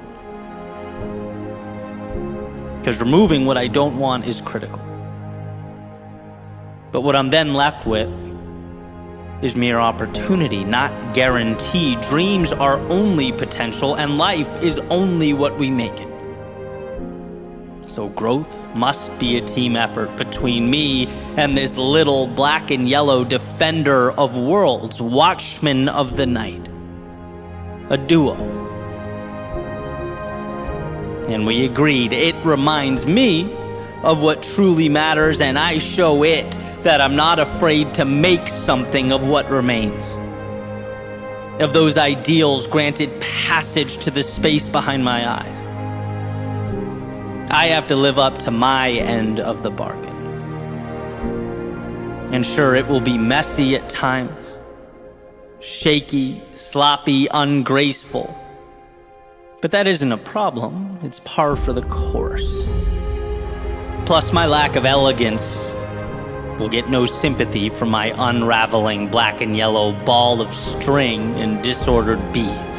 Right? The goal is not perfection. It's organized chaos. It's a commitment to the unknown, to taking the pieces and building something with them, even when we don't understand what it will become. And as the pilot's voice interrupted my sleep through the intercom, letting us know to prepare for landing, I realized the magic of where I'd just been and how it would evolve into the road ahead. That when we know in our hearts life is pointing us a certain direction, when we've separated the good dreams from the bad, we are halfway there. Now we must have the courage to realize what's possible. To be strong enough to stand up when we have something to say. To embrace what calls to us, to explore where our paths may lead. To get up and dance when the music plays. To stop holding back tears when they must fall, to smile when our hearts intend, to leave the old stories and narratives behind, and to step beyond our egos and towards our authenticity. This is how we make sure that the dream catcher's work is not in vain. It's how we make the most of this gift we've been provided. And so we sat in a circle on a beautiful fall morning to build dream catchers. Maybe not to collect the bad dreams, but to remind ourselves that it was okay, no, necessary, no, everything, to let ourselves make the good dreams reality.